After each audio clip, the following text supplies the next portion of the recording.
Daniel Hayes stood in the marble lobby of Sterling Enterprises, staring at the eviction notice crumpled in his jacket pocket. 3 days. That's all he had left before his daughter would be sleeping in his car. The elevator doors opened with a soft chime, and Elena Sterling's assistant appeared, her expression unreadable. "Mr. Hayes, Ms. Sterling will see you now." His stomach dropped. This was it, the firing he'd been dreading. As he rode the elevator to the executive floor, Daniel's mind raced through the impossible math of his life. Hospital bills from his father's death, childcare costs, rent he couldn't pay. At 32, he'd become an expert at drowning slowly. But when Elena Sterling looked up from her desk, what she said wasn't, "You're terminated." It was far more dangerous. "I need you to marry me, Daniel, and I need an answer before you leave this room. Before we dive into this story, I want to ask you something. Drop a comment below telling me what city you're watching from. I love seeing how far these stories travel. And if you're enjoying this, hit that like button. It really helps. Now, let's get into it. The office was silent except for the hum of the city 40 floors below. Daniel Hayes stood frozen, his hand still on the door he'd just closed behind him. Elena Sterling sat behind a desk that probably cost more than his annual salary, her dark hair pulled back in a severe ponnet that matched the sharp lines of her charcoal suit. She was 28, brilliant, and had the kind of presence that made grown men stumble over their words in board meetings. Daniel had worked in the building's maintenance department for 3 years and had maybe spoken to her twice. Once when a pipe burst on the executive floor, once when she'd held the elevator for him, her phone pressed to her ear, not even glancing his way. Now she was looking directly at him, and the weight of that gaze made his chest tight. "I'm sorry," he managed. "I don't think I heard you correctly." Elena's expression didn't change. "You heard me perfectly. Sit down, Mr. Hayes." He didn't move. "Ms. Sterling, if this is about the requisition forms I filed last week, I can explain." "Sit down." The command wasn't loud, but it cut through the air like a blade. Daniel found himself sinking into the leather chair across from her desk, his mind still trying to process what was happening. Through the floor-to-ceiling windows behind her, the city sprawled in every direction, gleaming and indifferent. Elena folded her hands on the desk. "I'm going to be very direct with you because I don't have time for anything else. My father built this company over 40 years. When he died 18 months ago, he left control split between myself and my brother Victor, 50% each." Daniel nodded slowly, unsure why he was hearing this.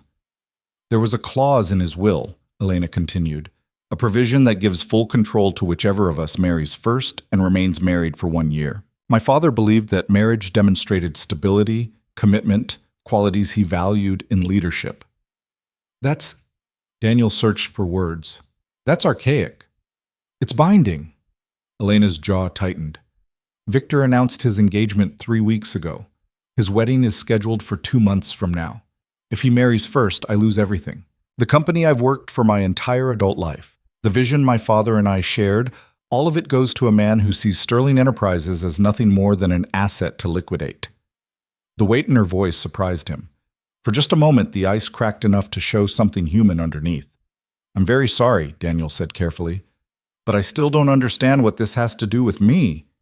Elena stood, moving to the window. The afternoon light caught the tension in her shoulders. "I need to be married within the next 30 days.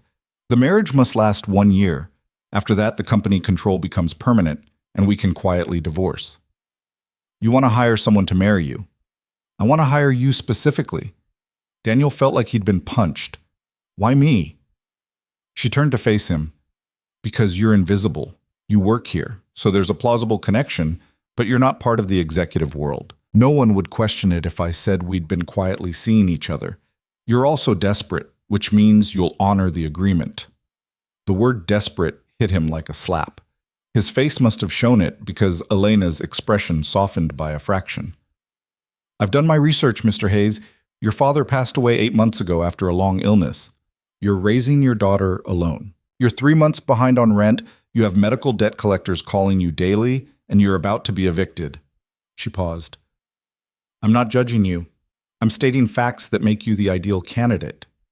Daniel's hands clenched on the armrests. The urge to walk out was almost overwhelming, but the eviction notice in his pocket felt like it was burning through the fabric. "What exactly are you offering?" His voice came out rougher than he intended. Elena returned to her desk and opened a folder, sliding a document across to him. This is a contract. You would move into my home immediately. In public and at company events, we would act as a married couple. At work, we maintain professional distance. You continue your current position. In private, we live separate lives within the same space. For a year.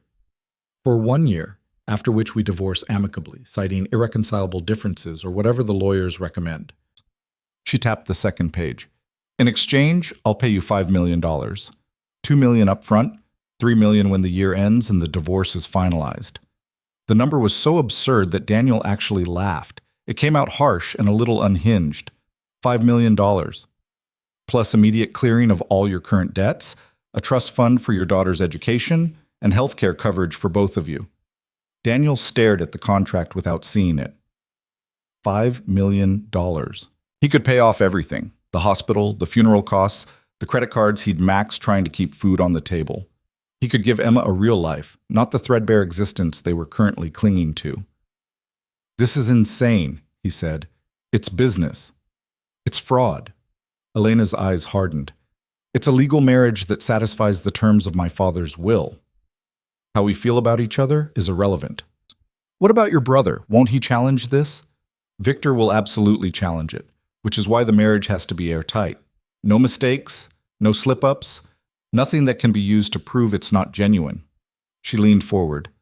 I'm not going to lie to you, Mr. Hayes. This won't be easy. Victor is vicious when he wants something, and he wants this company. He'll investigate every aspect of your life. He'll look for any crack in the story. Then why do this at all? Why not just find someone you actually... He stopped, seeing the answer in her face. I don't have time to find someone I actually care about, Elena said flatly. And even if I did, bringing emotion into this would only complicate things. This is a transaction, clean, clear, and temporary. Daniel looked down at the contract again. The numbers blurred. He thought about Emma, barely 4 years old, asking him last night why they couldn't buy the cereal with the cartoon character on the box. He'd explained that they needed to save money, and she'd nodded solemnly, too young to understand, but already learning that their life was full of things they couldn't have. I need to think about this, he said. You have until 5 o'clock today.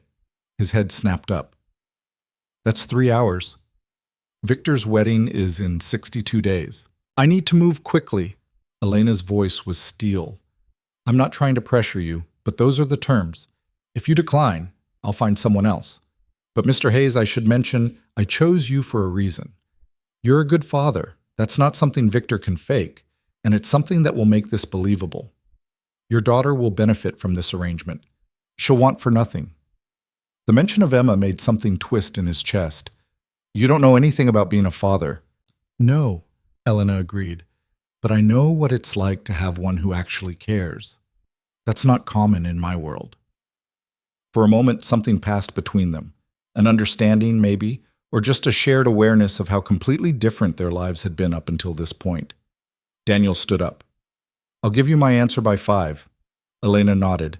My assistant will be waiting for your call. He made it halfway to the door before she spoke again. Mr. Hayes. He turned. Elena was still seated, but something in her posture had shifted. I know this is strange. I know it's asking a lot. But I promise you, I will hold up my end of this agreement. You and your daughter will be taken care of. Daniel didn't trust himself to respond.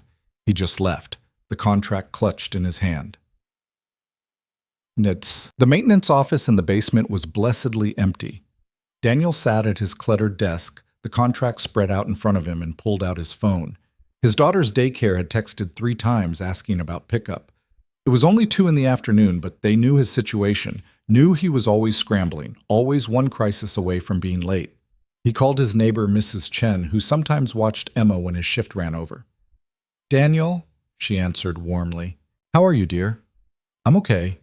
Listen, I have a huge favor to ask. Can you get Emma from daycare and watch her for a couple hours? I'll pick her up before dinner. Of course, of course. Is everything all right? He looked at the contract. Yeah, I just need to handle something. After he hung up, Daniel read through the document again. It was surprisingly straightforward. No legal jargon designed to trap him. The terms were exactly what Elena had described. Marriage, 1 year, $5 million. There were clauses about confidentiality, about how the arrangement would be structured, about what would happen if either party violated the terms. There was also a section about Emma. It specified that Daniel's daughter would live with them, that her needs would be provided for, that she would receive health care and education benefits immediately. Seeing it in writing made his throat tight. His phone buzzed. A text from his landlord. Final warning? Pay by Friday or we start eviction proceedings. Daniel closed his eyes, opened them, read the contract one more time. At 4:45, he called Elena Sterling's office. This is Mr. Hayes, he told her assistant. Tell Miss Sterling my answer is yes. The next 72 hours moved so fast that Daniel barely had time to process what was happening. Elena's lawyers drew up the official marriage license. A private judge was arranged for a quiet civil ceremony. Daniel's debts, hospital bills, credit cards, funeral costs all disappeared overnight, paid in full by an anonymous benefactor that he knew was Elena. The $2 million advance appeared in a new bank account under his name. When he saw the balance, he had to sit down. He gave notice to his landlord and started packing up the small apartment that had been home for the last 3 years. Emma watched from her spot on the couch, clutching her stuffed rabbit, confusion written all over her small face. Daddy, where are we going? Daniel knelt down in front of her. We're moving to a new place, sweetheart. Somewhere really nice. Will my toys come? All of them. And Mr. Hoppy? She held up the rabbit, one ear torn and re-sewn multiple times. Especially Mr. Hoppy. She seemed satisfied with this. Okay. If only everything else were that simple. On Friday evening, a sleek black car arrived to take them to Elena's penthouse.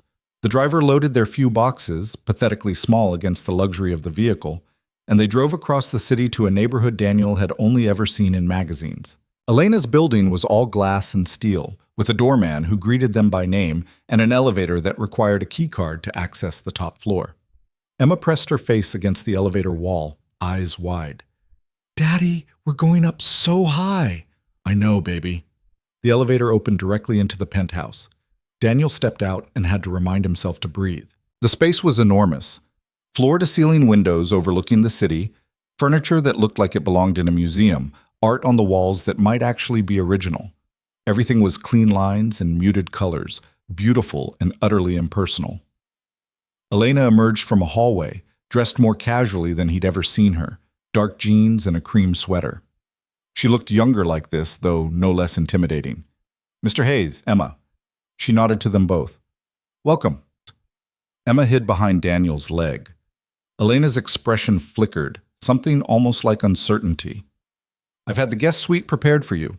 There are 2 bedrooms, a bathroom, and a small sitting area. I thought Emma might want her own space. That's very generous, Daniel said carefully. Thank you. The kitchen is fully stocked. My housekeeper Marie comes 3 times a week. If you need anything, just leave a note. Elena glanced at Emma, then back at Daniel. I work long hours. You'll mostly have the place to yourselves in the evenings. Understood. An awkward silence fell. Elena clearly had no idea how to interact with a 4-year-old, and Emma was still clinging to Daniel's leg like it was a life raft. I'll show you to your rooms, Elena said finally. The guest suite was bigger than their entire apartment had been. Emma's room had been hastily but thoughtfully furnished. A bed with a white canopy, a bookshelf, a toy chest that was currently empty. Someone had even put flowers on the dresser. You can redecorate however you'd like, Elena said from the doorway. Just let Marie know what you need. Daniel set down the box he was carrying. Ms. Sterling. Elena, she corrected. We should probably get used to first names. Elena, this is all very generous, but you didn't have to go to this trouble. She shrugged, a gesture that seemed foreign on her. It's not trouble. It's logistics. Emma will be living here for a year. She should be comfortable. Emma had ventured out from behind Daniel and was examining the canopy bed with cautious interest. She climbed up onto it, bouncing experimentally, then looked back at her father with wonder. Daddy, it's so soft. Something in Elena's expression shifted. I'm glad you like it, she said quietly. Over the next week, they began the strange dance of learning to live together. Daniel and Emma had their suite. Elena had her master bedroom on the opposite end of the penthouse. They shared common spaces but moved around each other like planets in careful orbit, never quite touching. Daniel quickly learned Elena's patterns. She left for work before 6 in the morning, usually without breakfast. She came home after 8 at night, went straight to her office, and worked for another few hours before disappearing into her bedroom. On the rare occasions they crossed paths, their conversations were brief and polite. "Good morning?" "Good morning. I made coffee if you want some." "Thank you." That was it. That was all.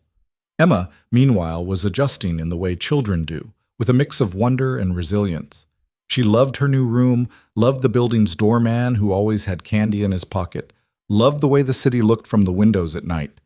But she also asked about their old apartment, about Mrs. Chen, about the park they used to walk to. "Can we visit?" she asked one night as Daniel tucked her in. "Sure, sweetheart. We can visit." "Do you think Mrs. Chen misses us?" "I know she does. But we'll call her tomorrow, okay?" Emma nodded, satisfied. "Daddy?" "Yeah?" "Is Ms. Elena your friend?" Daniel paused. Yes, she's my friend." "She's sad," Emma said matter-of-factly. "What makes you say that?" "Her eyes. They look like yours did after Grandpa went away." The observation hit him harder than it should have. He kissed Emma's forehead. "Get some sleep, baby." After she was asleep, Daniel stood in the suite's small sitting area, looking out at the city. Somewhere in this vast penthouse, Elena was probably still working, alone in her office, burning through emails or strategy documents or whatever it was that consumed her nights. Emma's words echoed in his head.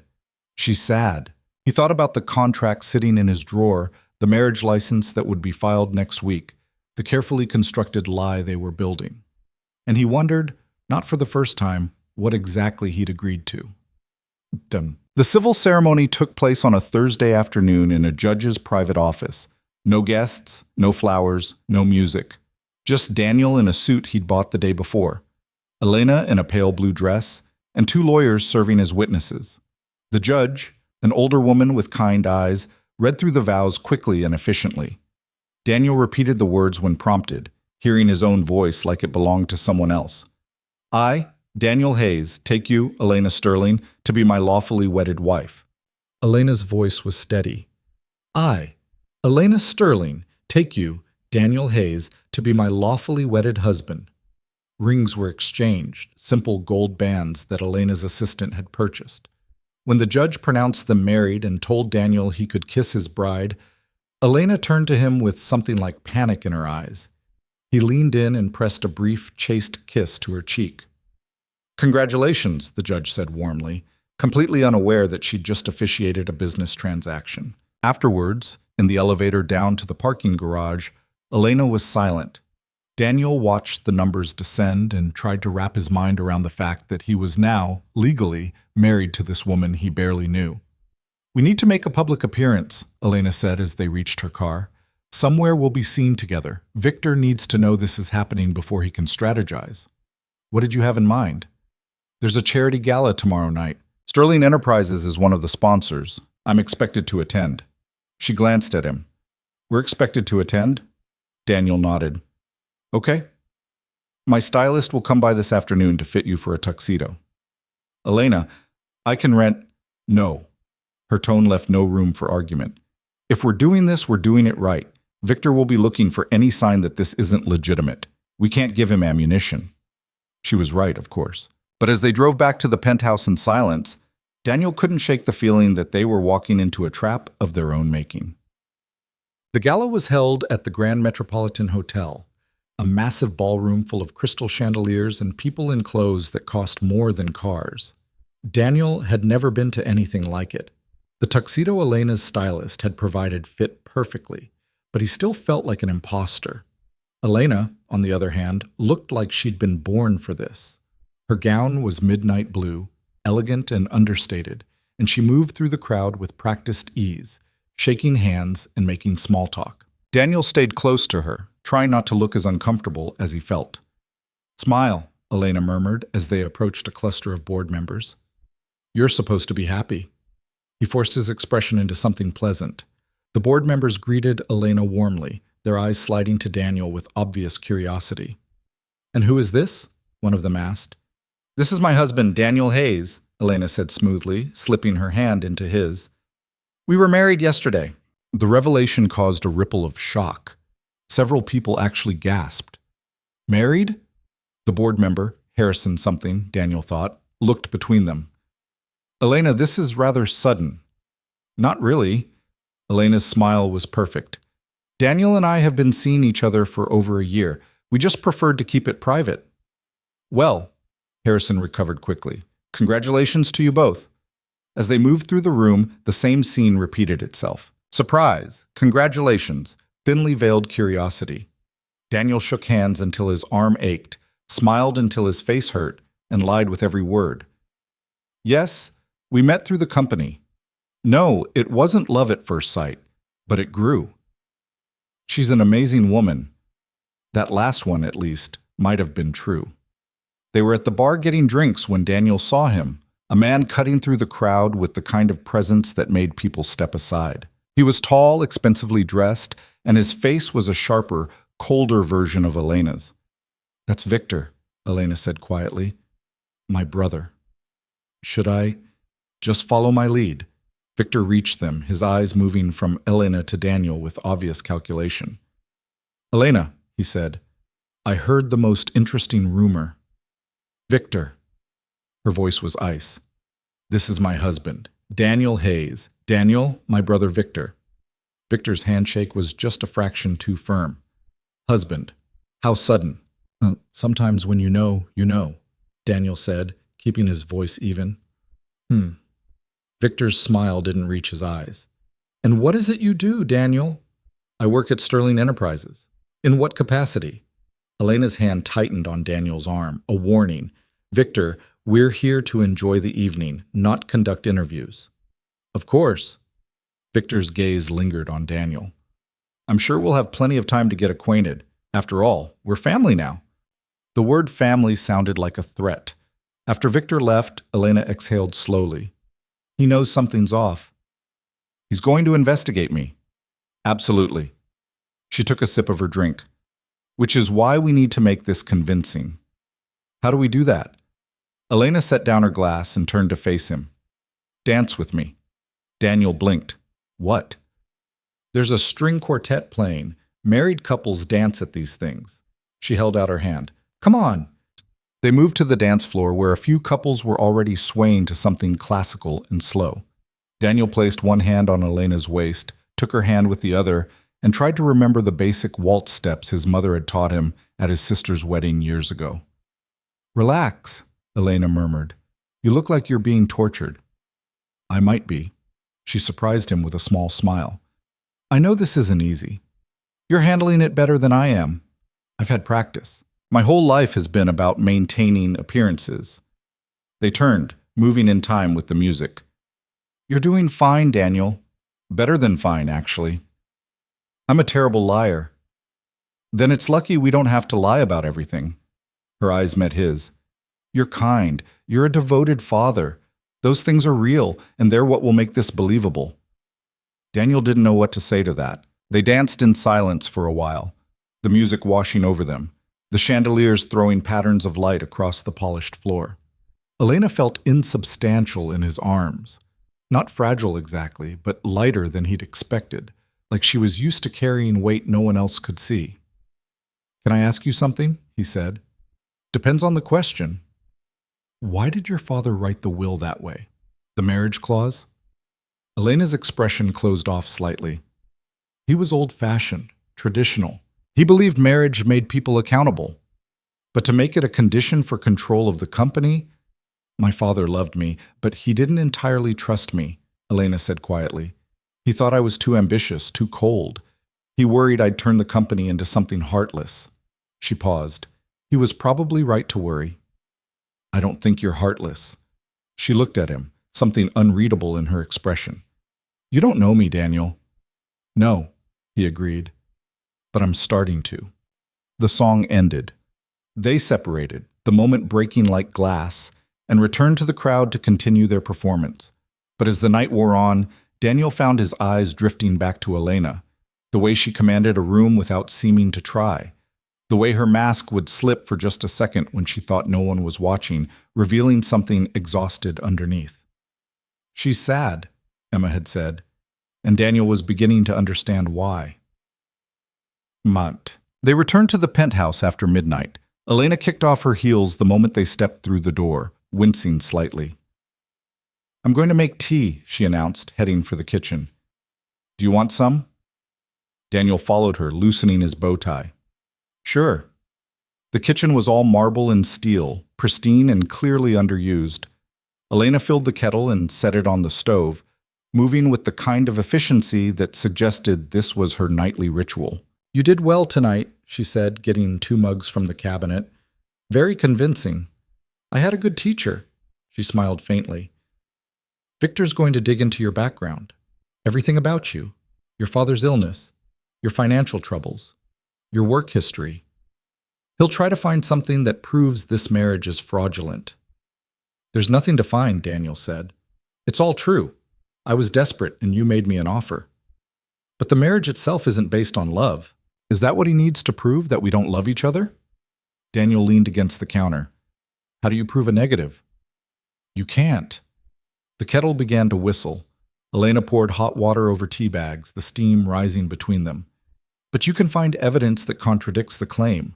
If Victor can show that we never spent time together before the marriage, that we don't actually live like a couple, that our story doesn't hold up to scrutiny, that might be enough. So what do we do?" "We build a history." Elena handed him a mug. "Receipts from restaurants we supposedly ate at together. Photos that prove we've been dating. Social media posts that mention each other." "That's a lot of fabrication." "It's covering our bases." She took a sip of tea. "My lawyers are already working on it, but there's something else we need to address." Daniel waited. "Emma?" Elena said. "Victor will see her as a weak point. He'll use her to try to prove you're only in this for money, that you're exploiting me to provide for your daughter." Anger flared in Daniel's chest. "I am providing for my daughter. That's not a crime." "I'm not saying it is. I'm saying we need to control the narrative." Elena's voice was careful. "When we're in public, Emma needs to be part of our story. She's not just your daughter. She's our daughter, in a sense. We're a family unit.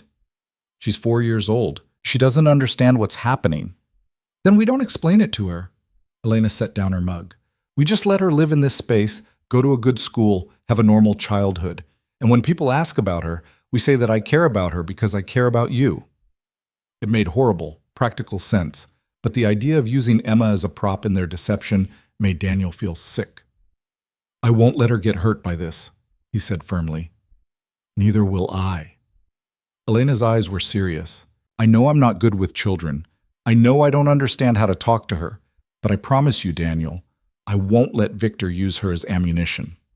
They stood there in the quiet kitchen, drinking tea like any normal married couple might at the end of a long night, except there was nothing normal about this.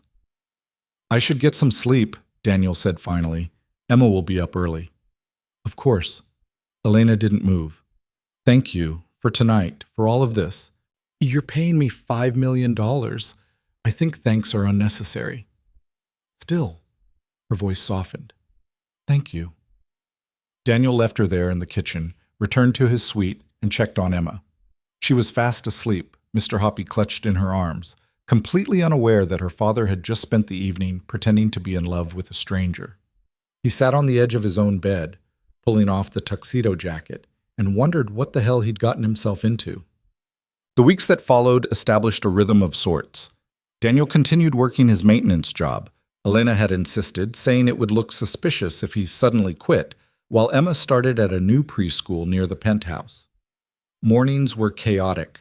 Elena already gone by the time they woke up, Daniel scrambling to get Emma fed and dressed and out the door. Evenings were quieter. Daniel would pick up Emma from school, make dinner in Elena's enormous kitchen, and wait for Elena to come home. Sometimes she'd join them for the meal. More often, she'd disappear into her office with a plate. On Tuesday night, 3 weeks into their arrangement, Emma was sitting at the kitchen counter coloring when Elena came home earlier than usual. "Hi, Ms. Elena," Emma said without looking up from her drawing. "Hello, Emma." Elena set down her briefcase and hesitated. "What are you drawing?" "A castle." Emma held up the paper, which showed a very lopsided building covered in flowers, with a princess inside. It's beautiful. Do you want to color with me? The question clearly caught Elena off guard. She glanced at Daniel, who was chopping vegetables for dinner. I don't know if Miss Elena has time, Daniel said diplomatically. I have a few minutes, Elena said slowly. She slid onto the stool next to Emma. What should I color? Emma pushed some crayons toward her. You can do the dragon. There's a dragon? Every castle has a dragon, Miss Elena. Daniel hid a smile and continued cooking. Behind him, he could hear Emma giving very serious instructions about which color should be used and where. Elena's responses were awkward at first, stilted, but gradually something in her voice relaxed. Is the dragon friendly? Elena asked. Sometimes, if you give her cookies. That seems reasonable. When dinner was ready, Elena stayed. They ate together, chicken, stir-fry, and rice, with Emma chattering about her day at school, about her teacher who wore funny glasses, about a boy named Marcus who had pushed her on the swings. Did you push him back? Elena asked. Emma looked scandalized. No, that's not nice. Oh, right. Elena looked genuinely confused. What did you do? I told the teacher. And? And Marcus had to sit in time out. Emma took a triumphant bite of rice. Elena glanced at Daniel and he saw something like amusement in her eyes. It transformed her face, made her look years younger. After dinner, Emma asked if Elena would read her a bedtime story. I don't think, Elena started. Please? Daniel expected Elena to make an excuse, but instead she said, All right, one story. He watched them disappear into Emma's room, heard the soft murmur of Elena's voice reading about a bear looking for honey. When Elena emerged 20 minutes later, she looked shaken. She fell asleep, Elena said quietly. She does that. Stories knock her right out. She asked me if I was going to stay. Daniel set down the dish he was washing. What did you say? I said yes. Elena's hands were trembling slightly. I don't know why I said yes. Because she's a kid, and she asked you a direct question. No, I mean, Elena stopped. I meant it. When I said it, I meant it. They looked at each other across the kitchen, and Daniel felt something shift in the air between them, something that wasn't part of the contract. This is getting complicated, Elena whispered. Yeah, Daniel agreed. It is. Neither of them knew what to do with that truth, so they did nothing. Elena went to her office. Daniel finished the dishes, and the penthouse settled into silence, full of questions that neither of them was ready to answer. But the clock was ticking. In a month, Victor would be married. The race for control of Sterling Enterprises was narrowing, and the perfect lie Daniel and Elena had constructed was beginning to feel dangerously close to something real. The investigator showed up on a Thursday morning. Daniel was replacing a faulty light fixture on the 32nd floor when his supervisor found him, looking uncomfortable. Hayes, there's someone asking questions about you in HR. Daniel's stomach dropped. What kind of questions? Employment history, performance reviews, background stuff? His supervisor scratched his jaw. Guy says he's doing a routine check for some insurance thing, but it feels off. Thought you should know. Daniel climbed down from the ladder, his mind racing. Thanks for the heads up. He found Elena in her office 2 hours later, his work uniform still dusty from the morning's repairs. Victor hired someone, Daniel said without preamble. Elena looked up from her computer. Already? I thought we'd have more time. Apparently not. Daniel closed the door behind him. My supervisor said someone's been asking around. They're trying to make it look casual, but it's not. Elena stood, moving to the window. What did they ask about? Everything. How long I've worked here, my performance, my background. He ran a hand through his hair. They'll find out about my father's medical bills, the debt, all of it. We knew they would. Yeah, but knowing it and having it actually happen are two different things. Daniel's voice was sharper than he intended. What if they talk to Emma's daycare? What if they start asking her questions? They won't. Elena turned to face him. There are laws protecting children. Even Victor wouldn't cross that line. You sure about that? The question hung in the air. Elena's expression hardened. No, she admitted. I'm not sure about anything when it comes to my brother. Daniel sank into one of her office chairs. Through the glass walls, he could see other executives moving through the hallway, their lives uncomplicated by fake marriages and corporate warfare. We need to be more visible, Elena said. More convincing. Victor's looking for cracks. We can't give him any. What does that mean? It means we start acting like an actual couple. Not just at galas, but everywhere. At the office, around the building, in public. She paused. We need people to believe this is real. Elena, I work in maintenance. You're the CEO's daughter. People already think it's weird that we're together. Then we give them a story that makes sense. Elena sat on the edge of her desk. We met when you fixed something in my office. We started talking. It developed slowly. You were different from the men I usually dated, more genuine, more grounded. I fell for you because you didn't care about my money or my name. Daniel laughed bitterly. Except I do care about your money. That's literally why I'm here. But you didn't pursue me for it. I approached you. Elena's eyes were sharp. That's the truth, Daniel. You can hold on to that when you're lying about everything else. He wanted to argue, but she was right. The best lies were built on foundations of truth. All right, he said. What do you need me to do? Over the next week, they began the performance in earnest. Elena started coming down to the maintenance offices during her lunch breaks, sitting on Daniel's desk while he worked, bringing him coffee from the executive floor's private machine. At first, his coworkers stared. Then they started joking about it. Man's got game, one of them said, elbowing Daniel. Landing the Ice Queen herself. Daniel forced a smile. She's not that cold once you get to know her. Still can't believe you kept it quiet for a year. We wanted to make sure it was serious before going public. The lie came easier each time he told it. Elena played her part perfectly. She'd appear in the break room, lean against the counter while Daniel ate a sandwich, ask him about his day like she actually cared. To anyone watching, they looked like any couple navigating the early stages of marriage. But in the penthouse, things were more complicated. Emma had started asking questions. Why did Miss Elena sleep in a different room? Why didn't they eat breakfast together? Why did Daddy seem nervous all the time? Adults are complicated, sweetheart, Daniel said one night, tucking her in. Is Mrs. Elena mad at you? No, baby, she's not mad. Then why doesn't she smile more? Daniel didn't have an answer for that. The truth was, Elena did smile more now. Not often, and never for long, but it happened. Usually when Emma said something unexpected, or when Daniel made a dry comment about the absurdity of their situation. Those moments felt like glimpses of someone else, someone younger, less guarded.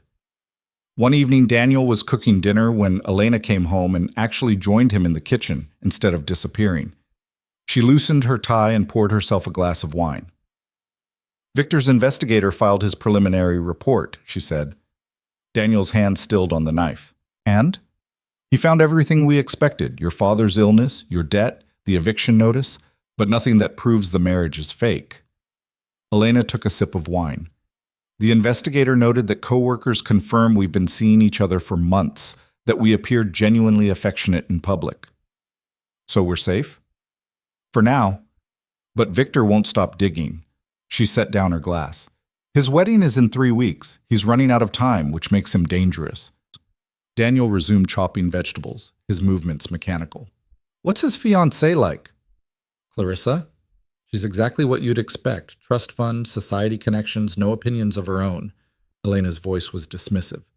She's a prop, just like I assumed you would be. Ouch, Elena winced. I didn't mean it like that. Yes, you did, and you were right.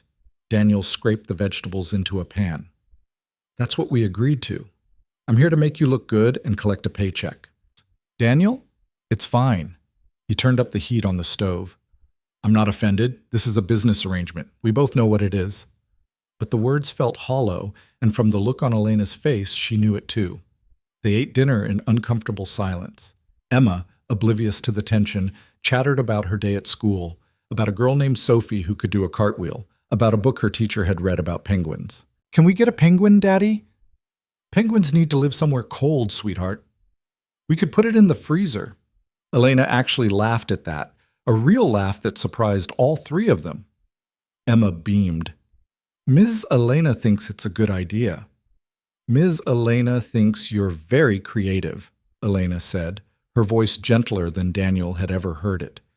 But your daddy's right. Penguins need special homes. What about a dog? Daniel and Elena exchanged glances. This was dangerous territory. Maybe someday, Daniel said carefully, but we have space now.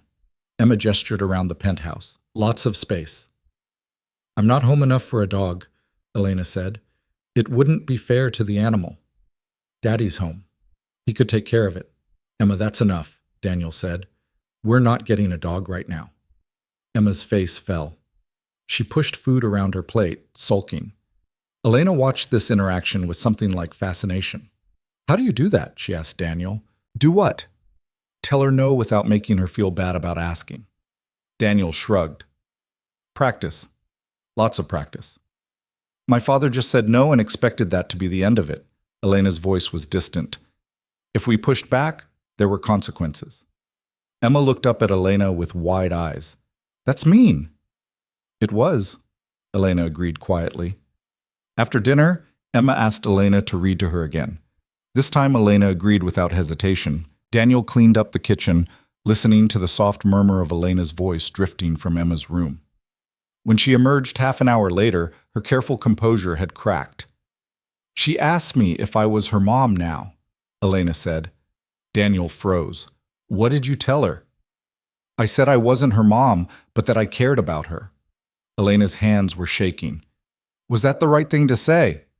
Yeah, that was exactly right. She said her real mom left when she was a baby, that she doesn't remember her. Daniel's jaw tightened. Her mother had addiction problems. She left when Emma was 6 months old. I haven't heard from her since. I'm sorry.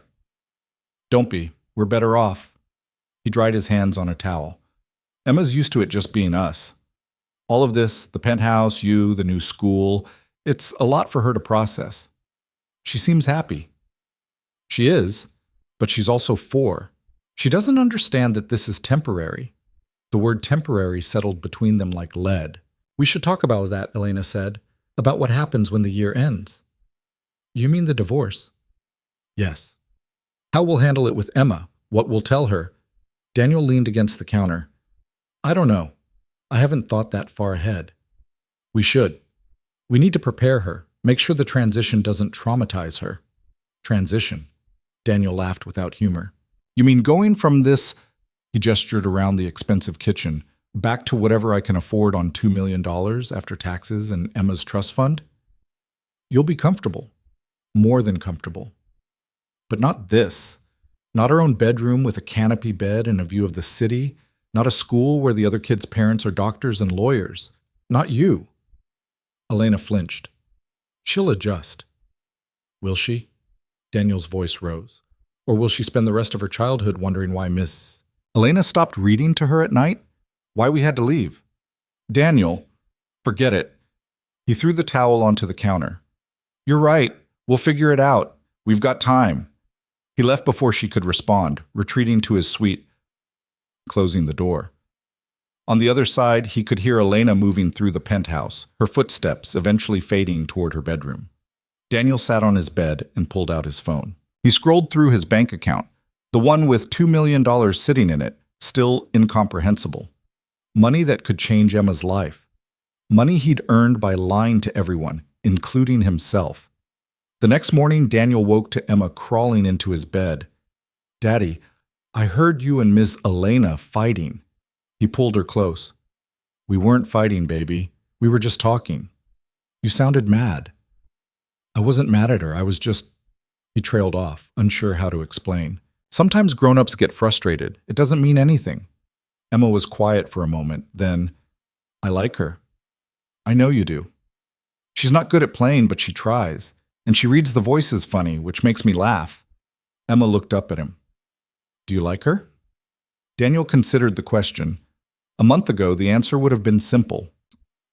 But now, after weeks of shared meals and late-night conversations and watching Elena color dragons with his daughter, the answer wasn't clear anymore. Yeah, he said finally. I like her. Good. Because she's family now, right? Family. The word stabbed through him. Right, he managed. At work that day, Daniel found a note taped to his locker. Just an address and a time, 8 p.m. tonight. He recognized Elena's handwriting. The address led him to a small Italian restaurant in a neighborhood he'd never been to. It wasn't fancy, red checkered tablecloths, candles in wine bottles, the smell of garlic and tomatoes heavy in the air. Elena was already there, sitting at a corner table wearing jeans and a simple sweater. "What's this?" Daniel asked, sliding into the seat across from her. "Dinner. Away from the penthouse, away from work." She pushed a menu toward him. "I thought we could use a break from performing." "Isn't this still performing? We're in public." "Not really. No one here knows who I am." Elena glanced around. "This was my father's favorite restaurant.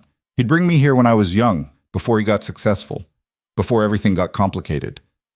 Daniel looked at her, really looked. Without the armor of her business suits and the coldness of her usual demeanor, she looked almost normal. Tired, yes, but human. "I'm sorry about last night," Elena said. "You were right. I haven't thought about how this affects Emma. I've been so focused on the company, on beating Victor, that I forgot there's a child involved. She's gotten attached to you." "I know." Elena's voice was soft. "I've gotten attached to her too, which is a problem." "Why is it a problem?" "Because this ends, Daniel. In less than a year, we go back to our separate lives. Emma can't think of me as a permanent part of hers." A waiter appeared, breaking the moment. They ordered without looking at the menus. Elena clearly knew what she wanted, and Daniel just chose something at random. When they were alone again, Elena leaned forward. "We need to talk about boundaries. What's acceptable between us? What crosses the line?" "I thought we already established that. Separate bedrooms, separate lives. But we're not living separate lives anymore. We eat together. We talk. Emma asks me questions about my day. You leave coffee for me in the morning." Elena's fingers traced the rim of her water glass. "The lines are blurring. So what do you want to do about it?" "I don't know," she admitted. "Part of me thinks we should pull back, maintain more distance. But another part knows that won't work. Victor's watching too closely. We have to be convincing." "And which part is winning?" Elena met his eyes. "I'm not sure anymore." Their food arrived.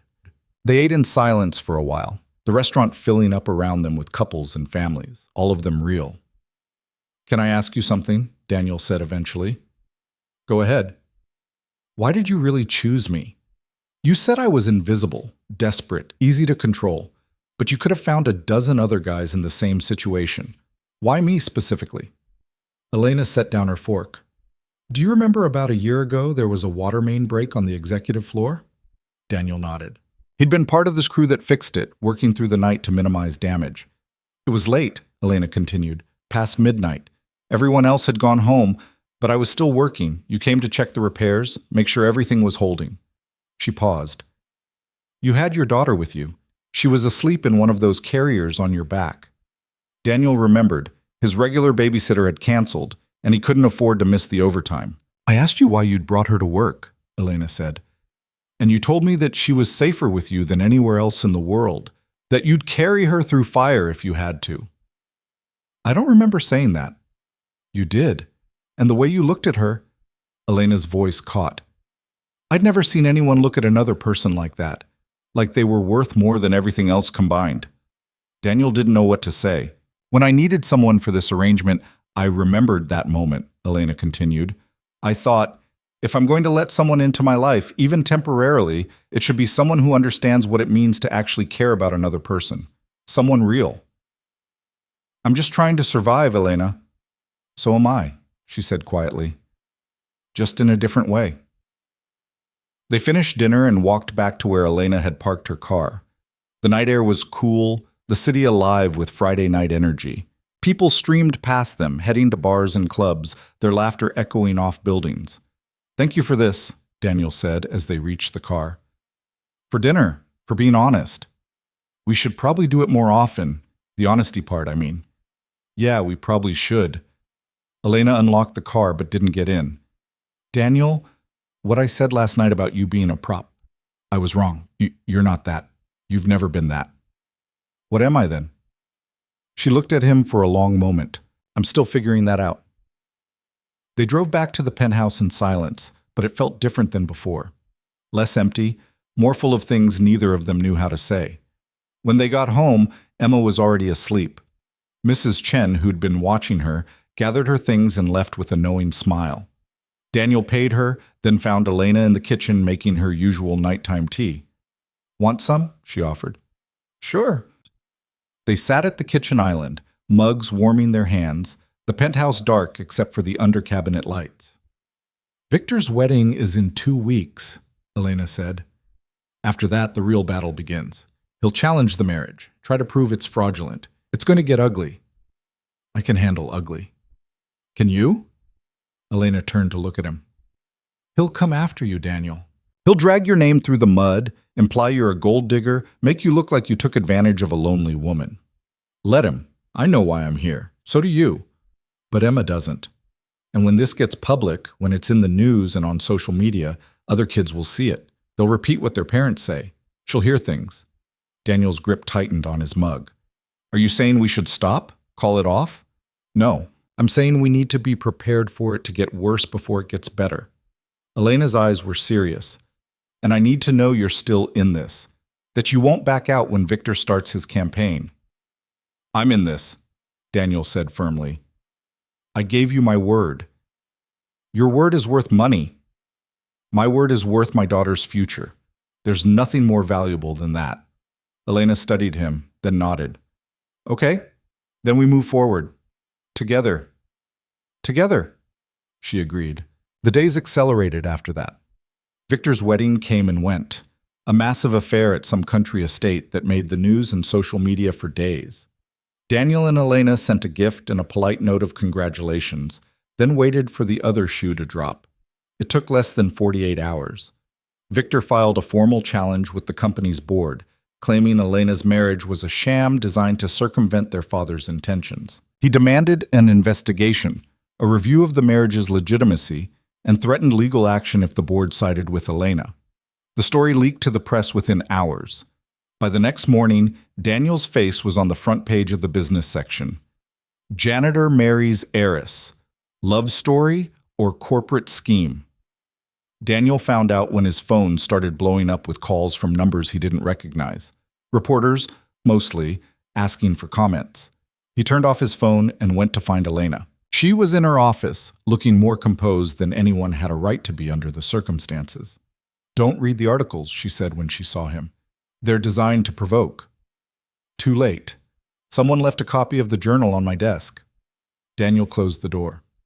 "They called me a working-class opportunist. They called me desperate and delusional. We're both getting hit." Elena gestured to her computer screen. "The board wants to meet with us, together. They want to hear our side of the story." "When?" "Tomorrow, 10 a.m. She stood, moved to the window. "This is it, Daniel. This is where Victor makes his move. If we can convince the board that our marriage is legitimate, he loses. If we can't, we lose everything." "Yes." Daniel joined her at the window. 40 floors down, the city continued on, oblivious to their private war. "What do they want to hear?" he asked. "The truth, or at least a version of it." Elena turned to face him. "They'll ask how we met, how the relationship developed, why we kept it secret. They'll want details, specifics, things that prove this isn't just a contract marriage." "But it is a contract marriage." "It started that way," Elena said carefully. "But is that still what it is?" The question hung between them, weighted with implications neither of them wanted to examine. "I don't know," Daniel said honestly. "Neither do I. But we have until tomorrow to figure it out." That night, they stayed up late preparing. Elena drilled him on their fabricated history, the dates they'd supposedly been on, the conversations they'd had, the moment everything changed. Daniel tried to memorize it all, but the lies tangled in his head, mixing with real memories of late-night talks and Emma's laughter and the way Elena looked when she forgot to be guarded. "You're overthinking it," Elena said around midnight. They were sitting on the floor of her office, papers spread around them. "Just keep it simple. We met at work, we talked, we fell for each other. That's all they need to know." "What if they ask why we didn't tell anyone?" "We wanted to keep it private. My relationships have always been scrutinized, turned into gossip. You were worried about how it would affect your job, your standing at the company. We needed to be sure before going public." And we got married so quickly because we knew it was right. Sometimes you just know. Elena's voice softened. That part's not entirely a lie, is it? Daniel looked at her. She was exhausted, her hair falling out of its usual perfect style, her makeup faded. She looked more real than he'd ever seen her. No, he admitted. I guess it's not. They worked for another hour before Elena finally called it quits. Daniel helped her gather the papers, their hands brushing as they reached for the same folder. The contact was brief, accidental, but neither of them pulled away immediately. We'll be fine, Elena said, though it wasn't clear if she was reassuring him or herself. We just have to get through tomorrow. And then what? And then we keep going, one day at a time. Daniel nodded. One day at a time. He left her in her office and returned to his suite. Emma was asleep, mister. Hoppy clutched tight, unaware that tomorrow her father would have to lie his way through the most important meeting of his life. Daniel lay in bed, staring at the ceiling, and wondered when exactly this arrangement had stopped feeling like just business. When Elena had stopped being his boss and started being something else. When the penthouse had started feeling less like a prison and more like... He didn't let himself finish that thought. But sleep, when it finally came, was full of boardrooms and questions he didn't have answers to, and Elena's voice asking him what was real and what wasn't, and the terrible suspicion that he no longer knew the difference. The boardroom was designed to intimidate. 20-foot ceilings, a table that could seat 30, portraits of Sterling Enterprises founders staring down with judgment from mahogany-paneled walls. Daniel had walked past this room 100 times while fixing pipes or replacing light fixtures, never imagining he'd be sitting at that table as anything other than hired help. Now he sat beside Elena, facing 12 board members who looked at him like he was something they'd found on the bottom of their shoes. Victor sat at the far end of the table, his lawyer beside him, wearing an expression of barely concealed satisfaction. His new wife, Clarissa, was conspicuously absent. This wasn't about his marriage, after all. This was about destroying Elena's. Let's begin, said Robert Harrison, the board chairman. He was 70, white-haired, and had known Elena since she was a child. Mr. Sterling has raised serious questions about the legitimacy of Ms. Sterling's marriage. We're here to address those concerns. Victor leaned forward. I'll be direct. My sister married a janitor. No offense, Mr. Hayes. Some taken, Daniel said evenly. Less than 2 months before my own wedding, after keeping this supposed relationship completely secret for over a year. The timing is suspicious. The circumstances are suspicious. Everything about this screams fraud. Elena's hand found Daniel's under the table, her fingers cold. He squeezed back, a silent message. We've got this. Victor, you're entitled to your suspicions, Elena said, her voice steady. But suspicion isn't proof. Daniel and I are legally married. We've complied with every requirement of Father's will. Legally married, yes, but legitimately married? That's what we're here to determine. Victor opened a folder sliding copies of documents across the table. I had an investigator look into Mr. Hayes' financial situation. Did you know that 2 months before your marriage he was being evicted? That he had over $200,000 in medical debt? That he was desperate? I knew, Elena said. Daniel was upfront with me about his situation. How convenient. A wealthy heiress, a struggling single father. Sounds like the plot of a bad romance novel. Sounds like real life, Daniel cut in. Not everyone's problems can be solved with a trust fund, Mr. Sterling. Victor's eyes narrowed. Tell me, Mr. Hayes, when exactly did you fall in love with my sister? The question was a trap, and they both knew it. Daniel took a breath, reaching for the story they'd rehearsed. There wasn't one moment, he said. It built over time. We'd talk when I was working on her floor, just small conversations at first. She wasn't what I expected. And what did you expect? Someone cold, untouchable. But she wasn't like that when it was just us. Daniel glanced at Elena. She was funny, sharp. She actually listened when I talked about Emma, about being a single parent. Made me feel like I wasn't invisible. How touching, Victor said dryly. And when did these conversations turn romantic? About 8 months ago, Elena said. We got coffee together, then dinner. We kept it quiet because of exactly this. The judgment, the assumptions. People don't understand relationships that don't fit their expectations. Harrison spoke up. Ms. Sterling, You could have married anyone. Why someone from your own company's maintenance staff? Because Daniel doesn't want anything from me except honesty, Elena said. Every other man I've dated has seen me as an acquisition. A way to climb higher, get richer, make connections. Daniel already had the only thing that mattered to him, his daughter. He didn't need me. He chose me anyway. The words landed with unexpected weight. Daniel felt something shift in his chest. Beautiful story, Victor said. Shame it's not true. He pulled out another document. These are phone records, Miss Sterling, yours and Mr. Hayes's. For the entire year you claim to have been dating, there are exactly 4 calls between your numbers. 4. In 12 months. Elena didn't flinch. We saw each other at work almost daily. We didn't need to call. What about texts? Emails? We talked in person. Is that so hard to believe? In this day and age? Yes, actually. Victor was enjoying this. Most couples communicate constantly, but you two? Nothing. No digital footprint at all. Almost like you were never actually together until you needed to be. We valued our privacy, Daniel said, and our time together was at work, where everything's monitored. We didn't want to leave evidence that could be used against us. How paranoid, Victor observed, or how calculated. Harrison held up a hand. Mr. Sterling, you've made your point about the timeline being suspicious, but suspicion isn't enough to invalidate a legal marriage. Do you have actual proof of fraud? Victor smiled. I'm getting there. He nodded to his lawyer, who pulled out a laptop and set it up at the end of the table. What I'm about to show you was obtained legally through a private investigator who was granted access to Sterling family properties. Elena's hand tightened on Daniel's. He felt her entire body go rigid. The laptop screen came to life, showing video footage. The quality was grainy but clear enough. It was the penthouse. Their penthouse. Multiple camera angles showing the living room, kitchen, hallways. You had us under surveillance? Elena's voice was ice. I had concerns about fraudulent activity related to my inheritance.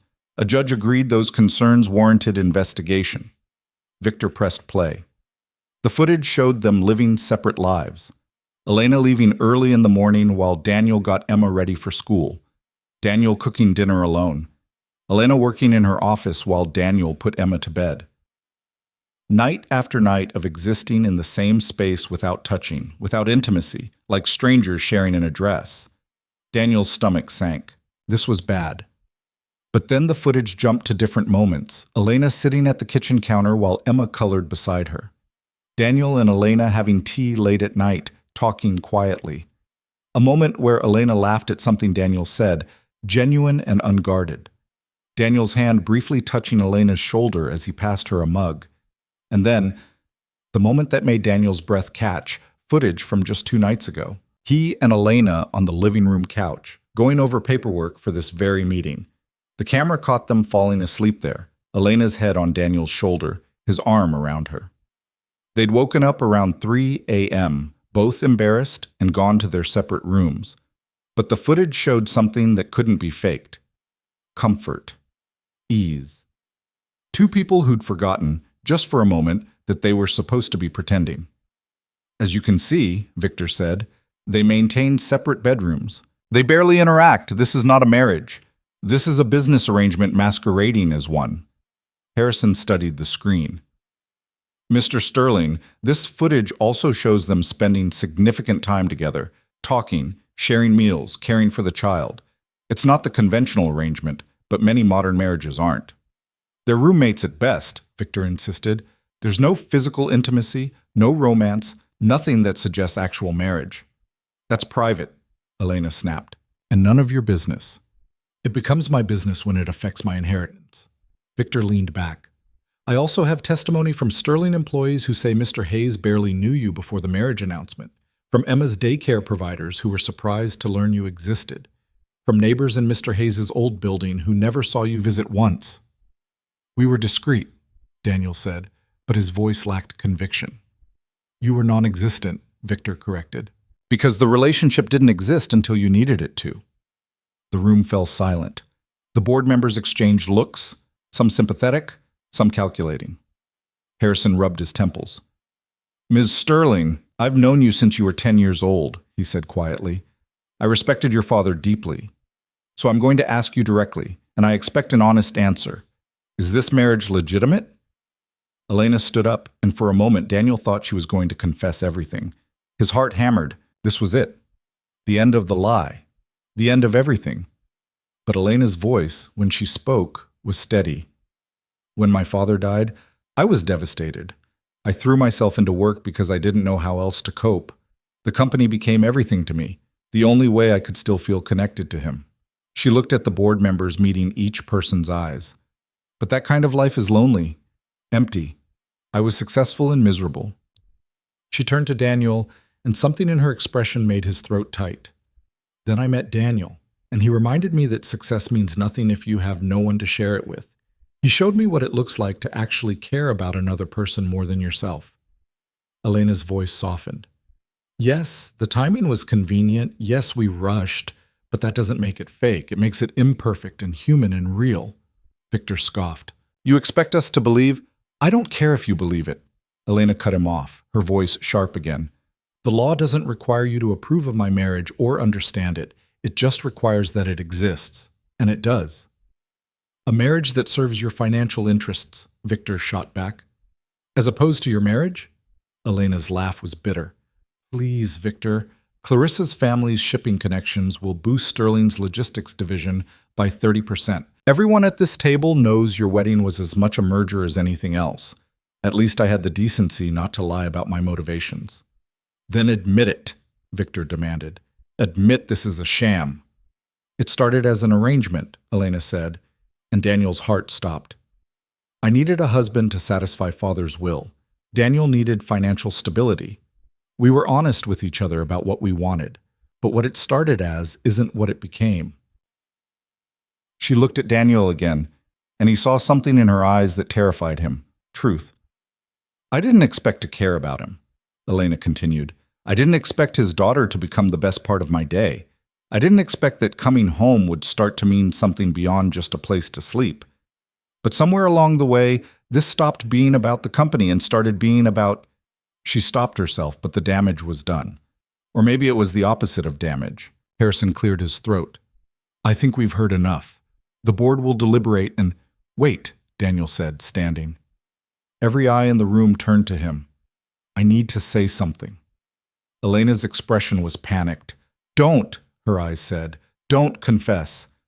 But Daniel wasn't going to confess. He was going to do something far more dangerous. He was going to tell the truth. Mr. Sterling is right about some things, Daniel began. I was desperate. I was drowning in debt and about to lose my apartment. When Elena offered me this arrangement, I took it because I needed the money. That's not a secret. That's just reality. Victor's smile was triumphant. He thought he'd won. But here's what you got wrong, Daniel continued, his voice gaining strength.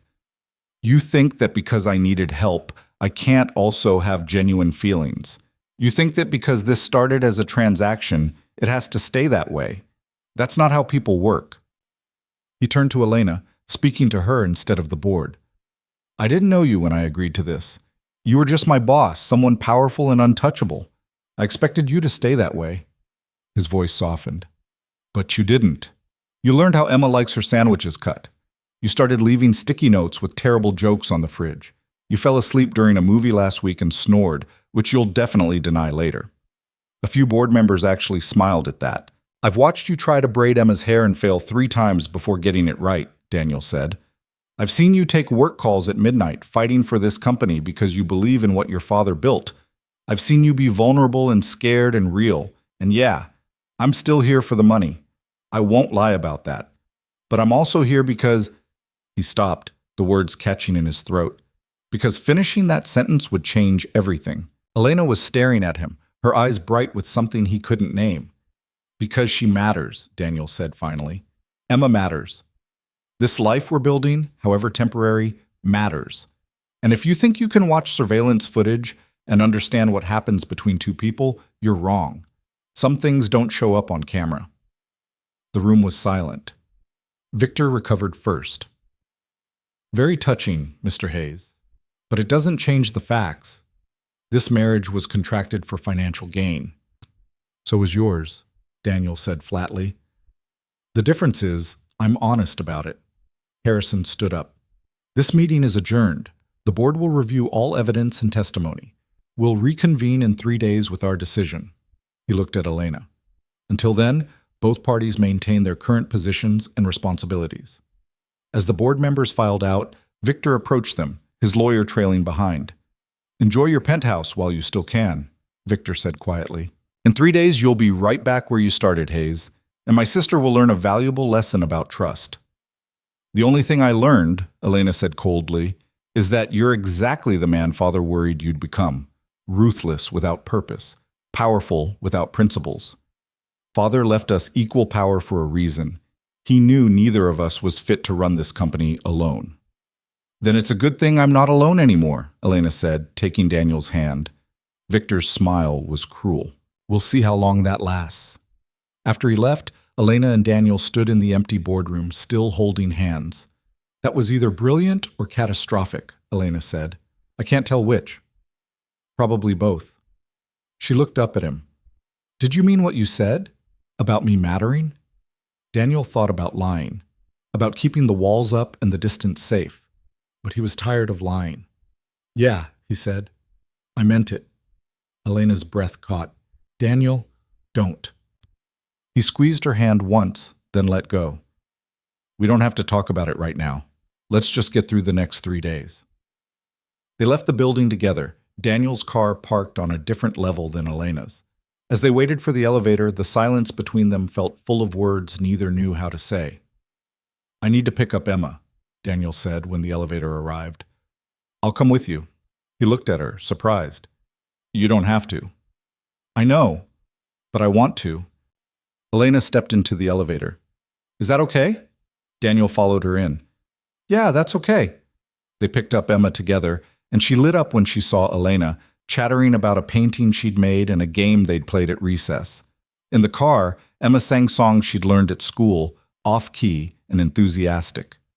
Elena listened with a small smile, occasionally glancing at Daniel. When they got back to the penthouse, Emma asked if they could all make dinner together. Like a team, she explained seriously. Everyone has a job. So they did. Elena chopped vegetables under Daniel's instruction, her technique terrible but improving. Emma set the table, placing napkins with careful precision. Daniel handled the actual cooking, trying not to laugh, when Elena asked if you were supposed to peel carrots. You've never peeled a carrot? He asked. I've never cooked. Period. We had chefs growing up. Ms. Elena is learning, Emma announced proudly. She's getting better. After dinner, they ended up in the living room. Emma insisted on showing Elena her favorite cartoon, which involved talking animals and a lot of singing. Daniel sat on one end of the couch, Elena on the other, Emma between them. Halfway through the episode, Emma fell asleep, her head in Elena's lap. She does this, Daniel said quietly. Falls asleep in the middle of things. Elena looked down at Emma, her hand unconsciously stroking the child's hair. She feels safe. Yeah. What happens if we lose? Elena's voice was barely a whisper. If the board sides with Victor, then we lose. The company goes to him, and we figure out what comes next. You'll still get your money. That's in the contract regardless of the board's decision. I know. Daniel paused. What will you do? I don't know. Work somewhere else, I guess. Start over. Elena's hand stilled on Emma's hair. I've never had to start over before. I've always had the company, the Sterling name. Without that, I don't know who I am. You're the woman who learned to peel carrots tonight, who reads bedtime stories with funny voices, who works until midnight because she cares about something bigger than herself. Daniel met her eyes. You're not your father's company, Elena. You're more than that. Am I? Yeah, you are. Emma stirred in her sleep, making a small sound. Elena looked down at her with an expression Daniel had seen before, on his own face, in mirrors, when he watched his daughter sleep. Love. Complicated and terrifying and real. We should get her to bed, Elena said. Daniel stood, carefully lifting Emma into his arms. She didn't wake, just buried her face against his shoulder. Elena followed them to Emma's room, helping pull back the covers, tucking Mr. Hoppy beside her. In the hallway outside Emma's room, they stood in the dim light, neither quite ready to retreat to their separate spaces. "Thank you," Elena said, "for what you said today, in the boardroom." "I meant it." "I know. That's what scares me." "Why does it scare you?" Elena looked at him, and for once her walls were completely down. "Because in 8 months, this ends. We signed a contract. 1 year, then we're done. And if I let myself feel, if we let this become real, how do we just walk away from that?"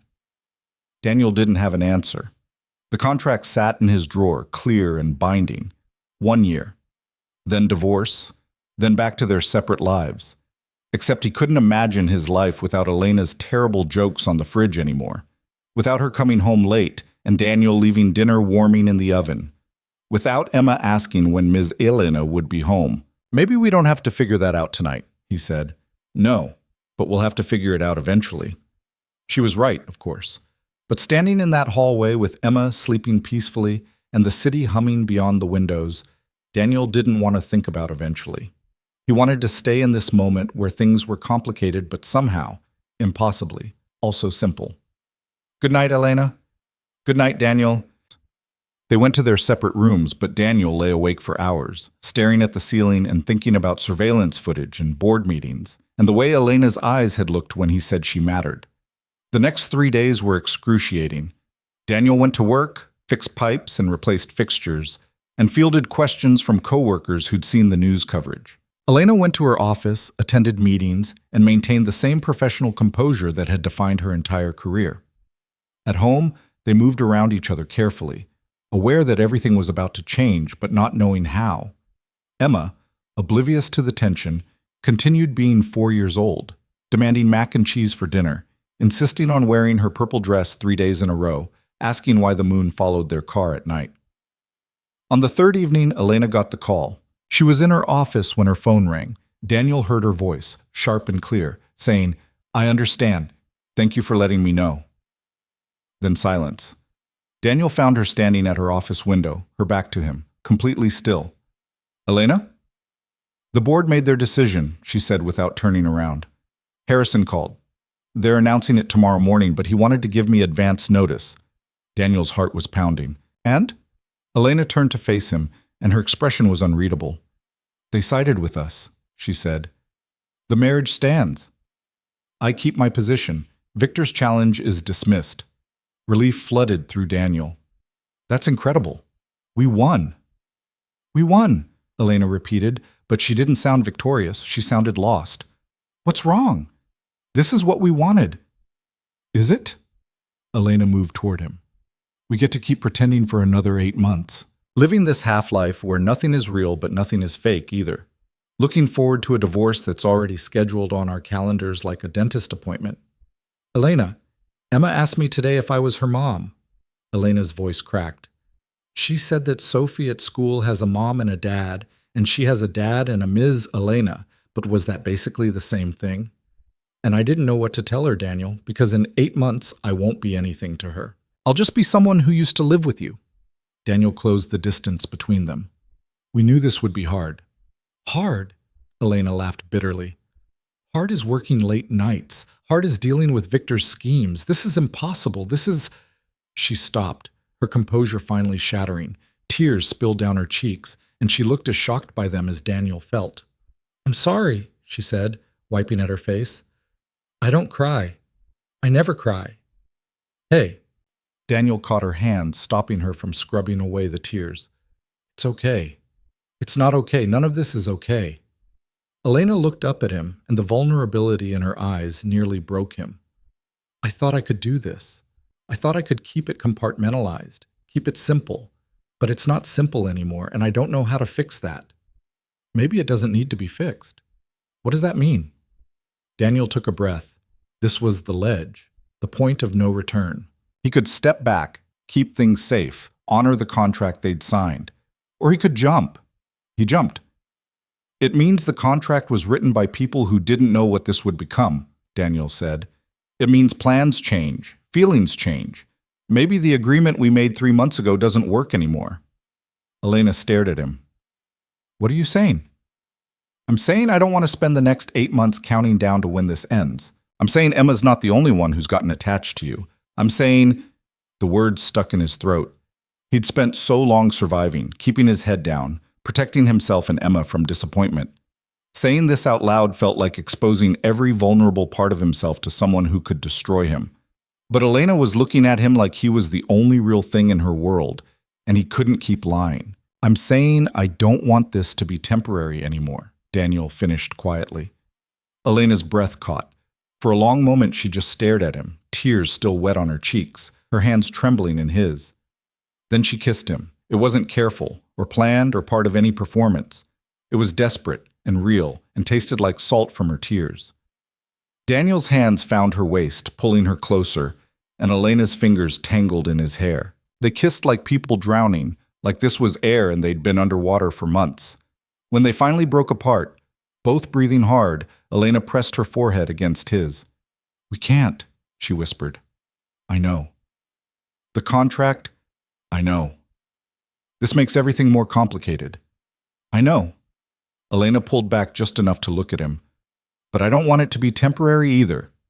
The admission hung between them, fragile and powerful. "So what do we do?" Daniel asked. "I have no idea." Elena laughed, the sound watery but genuine. "I've planned everything in my life down to the minute. My career, my goals, my 5-year projections. But this? I don't have a plan for this. Maybe that's okay. Maybe we just figure it out as we go." "That's terrifying." "Yeah," Daniel agreed. "It really is." They stood there in her office, holding each other while the city glittered beyond the windows, and didn't have any answers. But for the first time since this whole arrangement began, they weren't pretending. The board's official announcement came the next morning. Elena Sterling's marriage to Daniel Hayes was deemed legitimate. Victor's challenge was dismissed with a stern warning about future interference. Control of Sterling Enterprises would pass to Elena when the 1-year mark was reached. The news coverage was intense but mercifully brief. Public interest moved on to other scandals, other stories. Victor retreated to lick his wounds and plot his next move. Life at Sterling Enterprises continued, but in the penthouse, everything had changed. They didn't talk about the kiss. For 3 days after the board's decision, Daniel and Elena moved around each other with a new kind of caution, like they'd both discovered something fragile and didn't know how to hold it without breaking. They still shared meals, still talked about Emma's day, still existed in the same space. But there was a charge in the air now, a tension that made every accidental touch feel significant. Emma noticed something had shifted, though she couldn't articulate what. She started asking questions. "Why do you look at Ms. Elena like that, Daddy?" "Like what, sweetheart?" "Like you're thinking really hard about something." Daniel didn't have an answer for that. On Thursday evening, Elena came home early, before 6, which was practically unheard of. She found Daniel in the kitchen making spaghetti, while Emma sat at the counter practicing her letters. "You're home," Daniel said, stating the obvious. "I left work early." Elena set down her briefcase. "I thought maybe we could talk. After Emma goes to bed." The words sent a spike of anxiety through Daniel's chest. "Yeah, okay." Dinner was awkward. Emma chattered as usual, but the adults were quiet, responding to her but not to each other. After the meal, Daniel gave Emma her bath and read her 3 stories instead of the usual one, procrastinating. When he finally emerged from Emma's room, Elena was waiting in the living room, 2 glasses of wine poured. "I don't really drink," Daniel said. "Neither do I, usually. But I thought we might need it." Elena handed him a glass anyway. "Sit down, please." Daniel sat on the opposite end of the couch, maintaining distance. Elena looked at the space between them, and something flickered across her face. Hurt, maybe, or disappointment. "We need to talk about what happened," she said. "In my office, after the board's decision." "The kiss." "Yes, the kiss." Elena took a sip of wine. "I've been trying to figure out how to address it, and I keep coming back to the same problem. I don't know the rules anymore." "What do you mean?" The contract was clear. What we were to each other was defined. But now, she gestured between them. "Now I don't know what we are. Are we still following the agreement? Are we changing it? Are we pretending that kiss didn't happen?" Daniel set down his wine glass. "Do you want to pretend it didn't happen?" "No." The answer came quickly, firmly. but I don't know what the alternative is. We still have 8 months left on the contract. The divorce is still scheduled. Nothing about our situation has actually changed. Except everything changed, Daniel said. Except that. Elena looked down at her glass. I spent my whole life being careful, Daniel. Planned and controlled and safe. And then you happened and Emma happened and suddenly I'm feeling things I didn't plan for and I don't know how to... She stopped, frustrated with herself. You don't know how to let yourself have something good, Daniel finished for her. Elena's eyes snapped to his. That's not... It is, though. You're terrified that if you admit you want this, it'll get taken away. Like everything else good in your life has been. Daniel moved closer, closing the distance between them. Your father died. Your brother betrayed you. You learned that the only person you could trust was yourself. So you built walls. And you didn't? Elena's voice was sharp. Your wife left you with a baby. Your father died leaving you with debt you couldn't pay. You've been surviving on your own for so long that accepting help feels like weakness. Don't pretend I'm the only one with walls. She was right. Daniel knew she was right. So what do we do? He asked. Two people with walls stuck in a fake marriage that doesn't feel fake anymore? Elena was quiet for a long moment. Then she set down her wine glass and turned to face him fully. I think we stop calling it fake, she said quietly. I think we acknowledge that whatever this started as, it's become something else. And we decide if we want to explore that or if we want to keep hiding behind the contract. And what do you want? Elena reached out, her hand finding his. Her fingers were cold, trembling slightly. I want to stop being afraid, she said. I want to come home and not feel guilty for being happy to see you. I want to read Emma bedtime stories without calculating when I'll have to stop. I want... Her voice broke. Daniel squeezed her hand. I want this to be real, Elena whispered. Is that insane? We barely know each other. This whole thing was a business transaction. But I can't stop thinking about you, about Emma, about the life we're building. And I know it's supposed to be temporary, but I don't want it to be. Daniel's heart was pounding. Elena, I'm in love with you, she said, the words tumbling out in a rush. I know that's probably the worst thing I could admit right now. I know it makes everything more complicated, but I can't keep pretending I don't feel it. The confession hung in the air between them. Daniel stared at her, this woman who'd been ice and steel when they met, now completely vulnerable in front of him. You're not the only one, he said finally. Elena's breath caught. What? You're not the only one who's in love. Daniel brought her hand to his chest, where his heart was racing. I fought it for months. Told myself it was just proximity, just gratitude for what you'd done for Emma. But it's not. It's you. Daniel, I love the way you butcher cooking, but keep trying. I love how seriously you take Emma's explanations of cartoon plots. I love that you work yourself to exhaustion because you actually care about protecting people's jobs, not just profit margins. He moved closer. I love you, Elena. And yeah, it's terrifying, but it's also the most real thing I've felt in years. Elena closed the distance between them, kissing him with a desperation that spoke of months of restraint finally breaking. Daniel pulled her closer, his hands tangling in her hair, and she made a small sound against his mouth that went straight through him. When they broke apart, both breathing hard, Elena's eyes were bright with tears. This changes everything, she said. I know. The contract. We'd have to modify it, or void it. I don't even know how that works legally. We'll figure it out. And Emma, we'd have to tell her something. She can't think this is temporary if it's not. We'll figure that out too. Elena laughed, the sound shaky. You're very confident for someone who has no idea what he's doing. I'm faking it. Daniel kissed her forehead. I'm absolutely terrified, but I'm also sure about this. About you. They stayed on the couch for hours, talking through possibilities and fears and logistics. What would happen to the contract? Would Elena still transfer the money if they stayed together? Did Daniel even want it anymore if they were building something real? The money was never about getting rich, Daniel said. It was about giving Emma stability, security, a future where she didn't have to worry. She'll have that regardless, Elena said. If we're together, actually together, then what's mine is yours. That's how marriage works. Real marriage, maybe, but we didn't start there. No, but we're there now. Elena shifted to look at him. Unless you're not comfortable with that. I know this is a lot. The money, the lifestyle, the expectations that come with being connected to Sterling Enterprises. Daniel thought about it, about what it would mean to be truly part of Elena's world, not just playing a role. The scrutiny, the pressure, the constant judgment from people like Victor. I don't care about any of that, he said. I care about you and Emma. Everything else we can handle. You say that now. Elena. Daniel cupped her face, making her look at him. I spent 3 years scrubbing toilets and fixing pipes in the building where you work. You think I'm worried about what people think of me? I stopped caring about that a long time ago. It's different when you're connected to me. People will say terrible things. They'll call you a gold digger, say you're using me. They already say that. But before, it was about a contract marriage. Now, if we admit it's real, they'll say you manipulated me, that you saw an opportunity and took it. Elena's voice was bitter.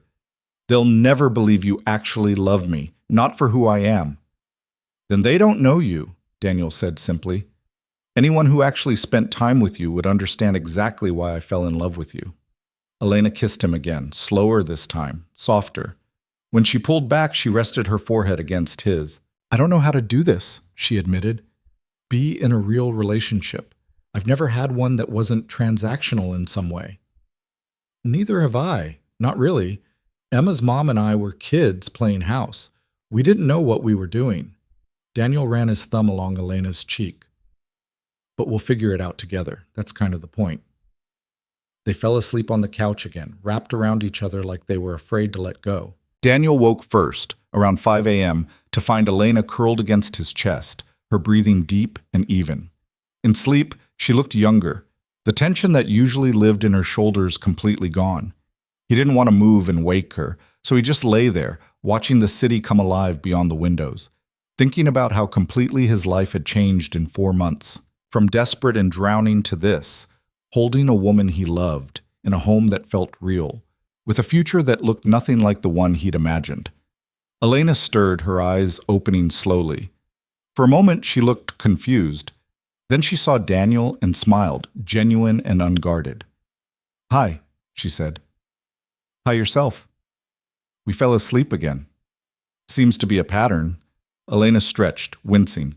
My neck is going to hate me. Couches aren't designed for sleeping. We could have moved to a bed.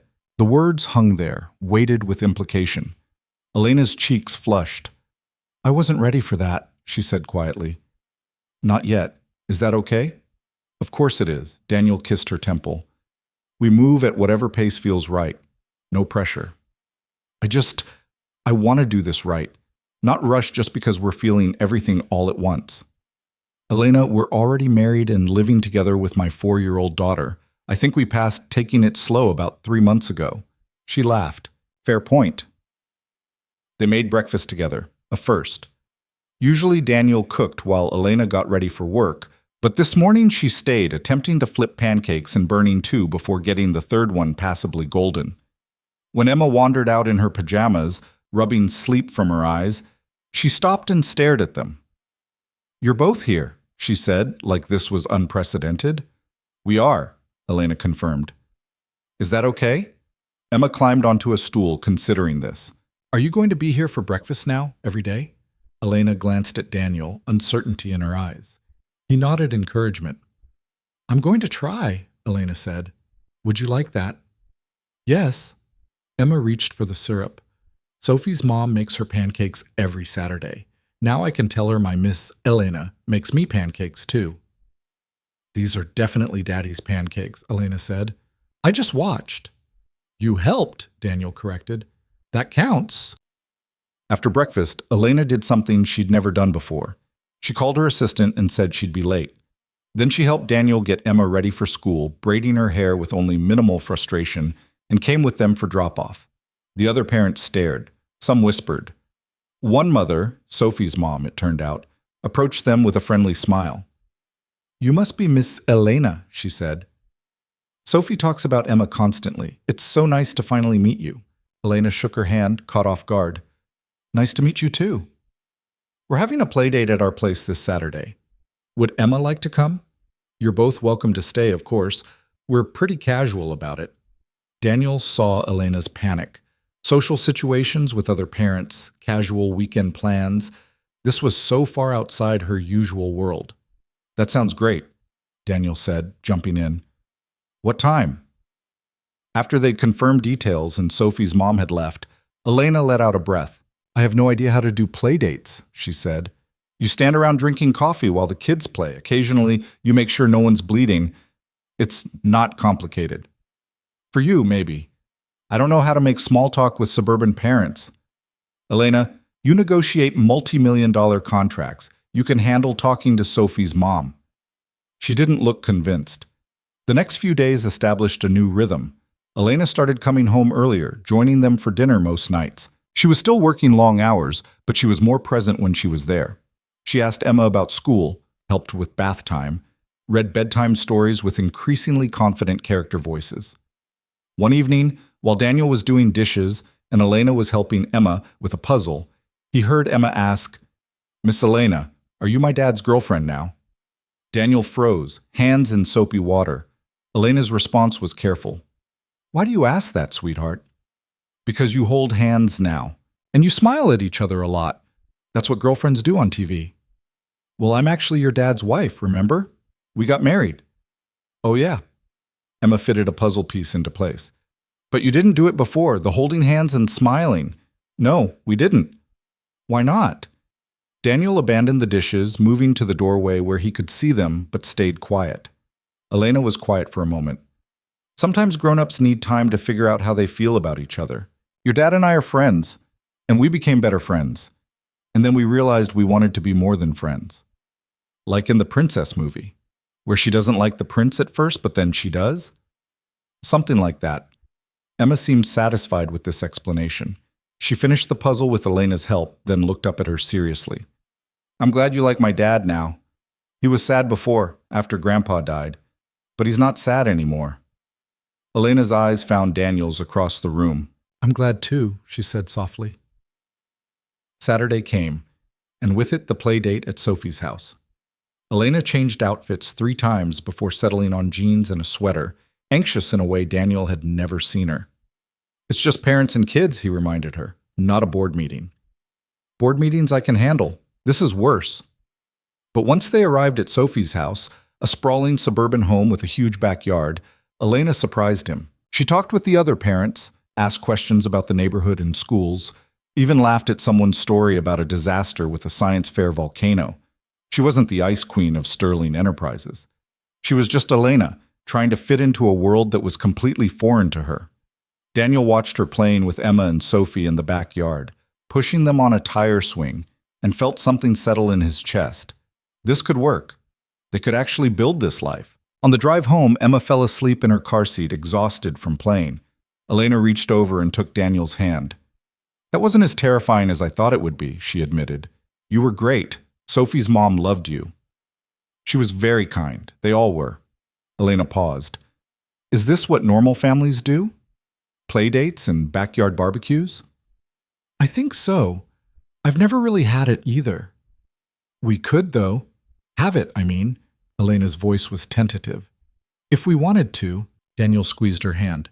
"Yeah, we could." That night, after Emma was asleep, they ended up in Elena's bedroom for the first time. Not for anything physical, they still weren't there yet, but just to talk without the distance of separate rooms. Elena's bedroom was as impersonal as the rest of the penthouse had been when Daniel first arrived. Expensive furniture, neutral colors, nothing that revealed anything about who she actually was. "This room is depressing," Daniel said, looking around. "It's minimalist. It's sad. There's no personality, no photos, no books, no colors." Elena looked around like she was seeing it for the first time. "I never really thought about it. It's just where I sleep." Maybe that's the problem. They spent the next hour going through the penthouse, pulling out things that Elena had apparently shoved into storage closets over the years. Photos of her father, awards she'd won, a painting she'd bought on a trip to Paris and never hung. They brought everything to her room and started rearranging. "This feels silly," Elena said as they hung the Paris painting above her bed. "It feels human," Daniel corrected. "You're allowed to have things that make you happy." They worked until past midnight, transforming the sterile bedroom into something that actually looked lived in. When they finally stepped back, Elena stared at the changes with something like wonder. "It looks different," she said. "It looks like yours." Elena turned to him, and in the dim light of the room, she looked vulnerable and beautiful and completely real. "Stay," she said quietly. "Not for... I don't mean just stay. Sleep here tonight. I don't want to be alone." Daniel understood what she was asking. Not sex, not anything physical beyond presence, just not wanting to retreat to separate spaces anymore. "Okay," he said. They climbed into bed together, fully clothed, and Elena curled into his side like she'd been doing it for years. Daniel wrapped his arm around her and she made a small, contented sound. "I could get used to this," she murmured, already half asleep. "Good," Daniel said, "because I'm not going anywhere." The next morning, Daniel woke to find Emma standing beside the bed, staring at them with wide eyes. "Daddy?" she said. "Why are you in Miss Elena's room?" Daniel carefully extracted himself from Elena, who was still sleeping. He scooped Emma up and carried her into the hallway, closing the bedroom door quietly. "Sometimes grown-ups sleep in the same bed," he explained. "It's normal for married people. But you didn't before." "No, but things are different now." Emma processed this. "Different good or different bad?" "Different good." She seemed satisfied with this. "Can we have pancakes?" While they made breakfast, Elena emerged from her room looking sleep-rumpled and softer than usual. She poured coffee, accepted the kiss Daniel pressed to her temple, and sat down with them at the counter like this was routine. "This is nice," she said quietly, watching Emma dump way too much syrup on her pancakes. "Yeah," Daniel agreed, "it really is." But the peace didn't last long. On Monday afternoon, Daniel was at work when his supervisor found him again, looking grim. "Hayes, you need to see this." He pulled up a news site on his phone. The headline made Daniel's blood run cold. "Sterling heiress's contract marriage exposed. Documents reveal financial agreement behind fairy tale romance." The article detailed everything: the original contract, the payment terms, Daniel's debts, even quotes from anonymous sources at Sterling Enterprises about how sudden and suspicious the marriage had been. Victor. It had to be Victor. Daniel called Elena immediately. "I saw it," she said, her voice tight. "It's everywhere. Every news outlet, every gossip site. Someone leaked the contract." "How?" "It was confidential. Victor must have gotten to one of the lawyers, or someone in HR who had access to the payment records." Elena sounded exhausted. "It doesn't matter how. What matters is it's out there now. Everyone knows this marriage started as a business transaction." "What do we do?" "I don't know," she admitted. "My PR team is scrambling. The board is demanding answers. Victor's publicly calling for my resignation, saying I defrauded the company and dishonored our father's memory." Daniel felt sick. "This is my fault. If I'd never agreed—" "Don't!" Elena cut him off sharply. "Don't do that. We both made this choice. We're in it together." "Together," Daniel repeated, holding on to the word like a lifeline. "I need to go. Emergency board meeting in 20 minutes. I'll call you after." The line went dead. Daniel stood there in the maintenance hallway, his phone still pressed to his ear, and felt the walls closing in. They'd survived Victor's first challenge, but this was different. This wasn't suspicion or investigation. This was proof, in black and white, that their marriage had been bought and paid for, and Daniel had no idea how they were going to survive it. His phone buzzed with a text from a number he didn't recognize. Against his better judgment, he opened it. It was a photo. Him and Elena, clearly taken from the surveillance footage Victor had shown the board. But this shot was different. It showed them in a moment Daniel barely remembered, late at night in the kitchen. Elena was laughing at something he'd said, her hand on his arm, her expression completely unguarded. And Daniel was looking at her like she was the only person in the world. Below the photo was a message. "The truth is in the footage, all of it. You just have to know where to look." Brian. Daniel stared at the message, his mind racing. Someone had access to all the surveillance footage. Someone who'd seen more than what Victor had shown. Someone who might have evidence that their feelings were real. But who? And why send it to him anonymously? Before he could process it, his phone rang again. Elena. The board meeting's in 10, she said without preamble. Daniel, they're going to ask me to resign. Victor's painting this as fraud, embezzlement, abuse of company resources. Even Harrison is wavering. Then we tell them the truth. The truth is damning. We did start this as a contract. The marriage was a transaction. That's how it started, Daniel said. But that's not what it is now. Elena, you told me you loved me. You meant that, right? Of course I meant it. Then that's the truth that matters. We need to make them understand. This thing between us, it's real. Whatever it started as, it became something else. Elena was quiet for a long moment. If I do this, if I stand in front of that board and admit I fell in love with you, there's no taking it back. My professional reputation, my credibility, everything will be questioned. I know. And you? You'll be dragged through it too. The media will crucify you, call you every name in the book. I don't care. Daniel, I don't care, he repeated firmly. Let them say whatever they want. I know what this is. You know what this is. That's enough. He heard her breath catch over the line. Okay, she said finally. Okay, then we do this together. Together, Daniel confirmed. After they hung up, Daniel looked at the anonymous message again. Whoever sent it clearly wanted to help. But the real question was whether evidence of their genuine feelings would be enough to overcome the proof of their transactional beginning. He forwarded the message to Elena with a note. Someone's on our side. Her response came immediately. Or setting another trap. Be careful. Daniel pocketed his phone and got back to work. But his mind was elsewhere. In a boardroom 40 floors above him, Elena was fighting for everything they'd built. And all he could do was wait. The next few hours were the longest of his life. He picked up Emma from school on autopilot, made her a snack, helped with homework, all while his phone sat on the counter like a bomb waiting to go off. When it finally rang at 7 p.m., Daniel nearly dropped it in his rush to answer. How bad? He asked. Elena's voice was hollow. I need you to come to the office, now, and Daniel, bring the contract, the original one we signed. We're going to need it. Daniel called Mrs. Chen in a panic, asking if she could watch Emma for a few hours.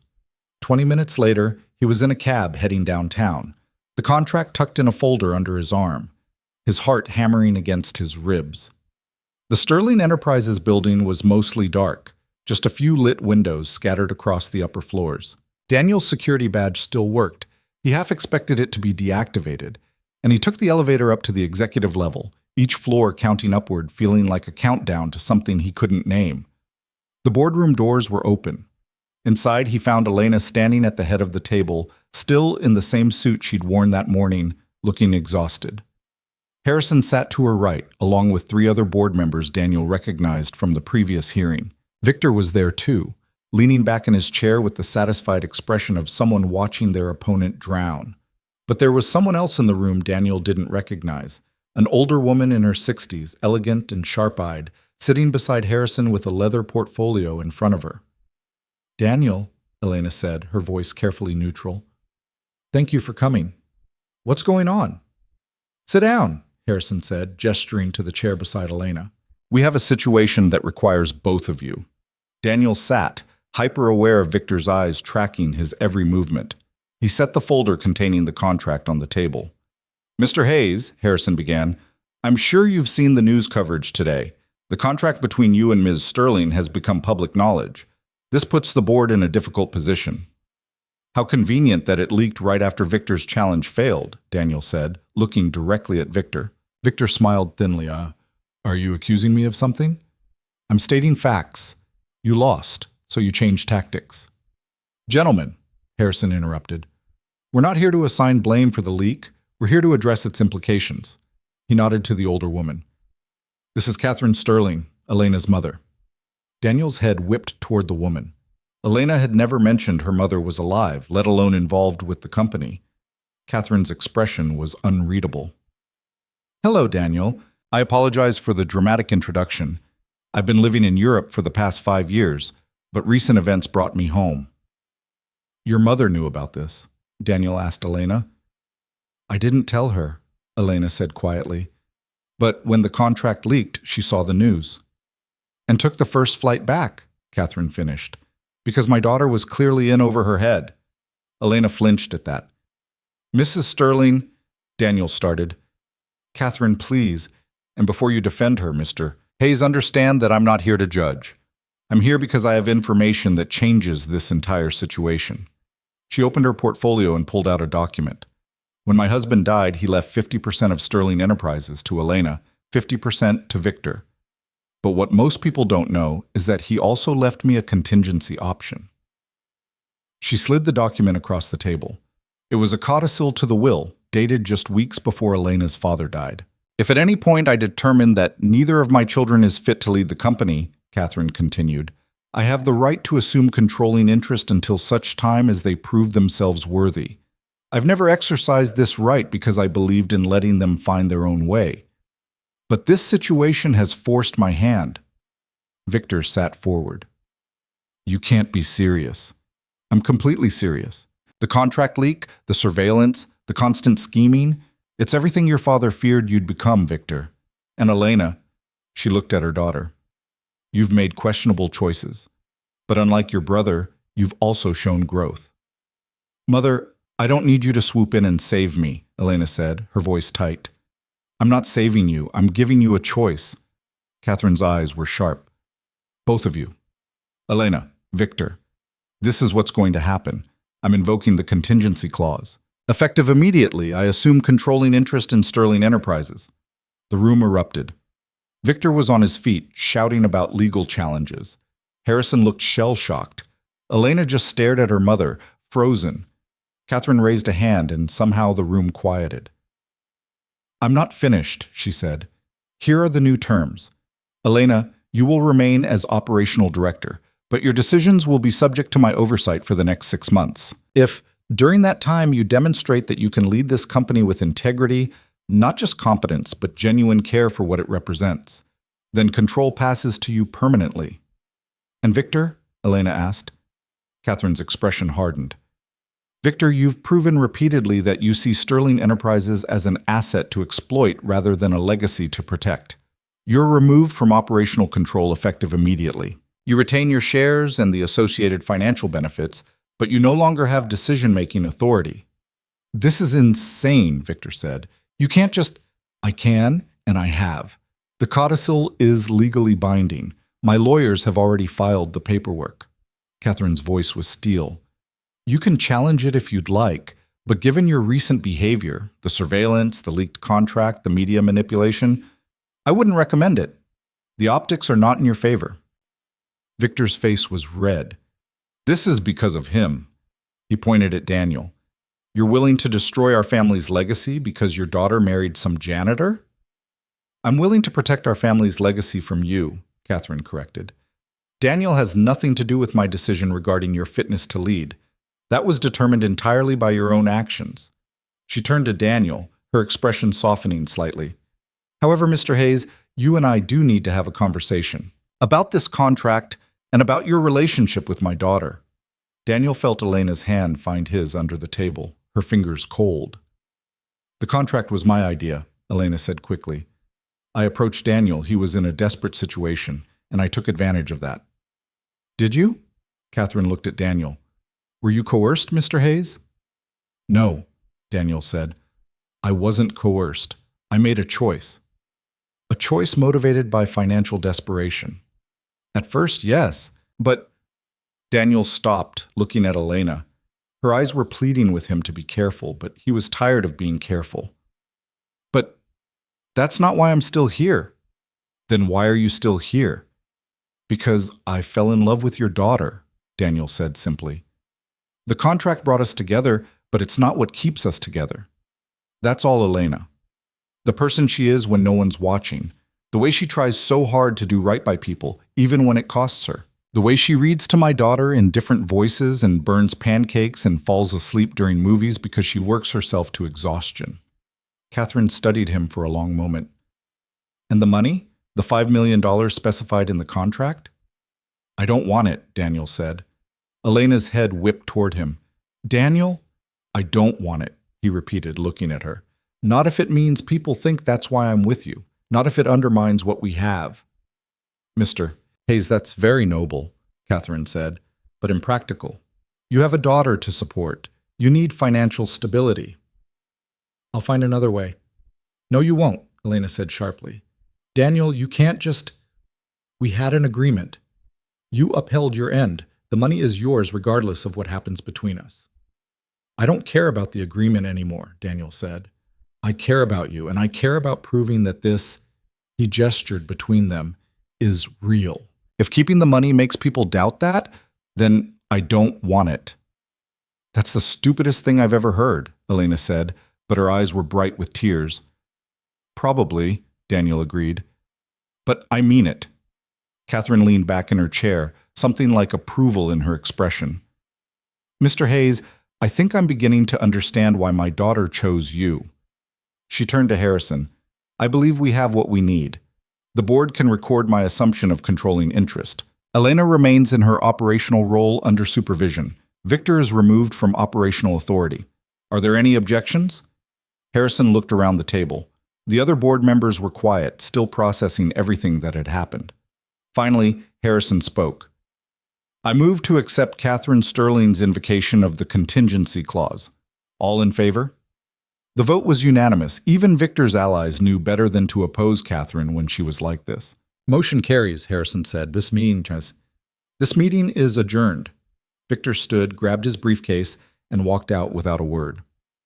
The other board members followed more slowly, leaving just Daniel, Elena, Catherine, and Harrison. Elena, Harrison said quietly, I've known you since you were a child.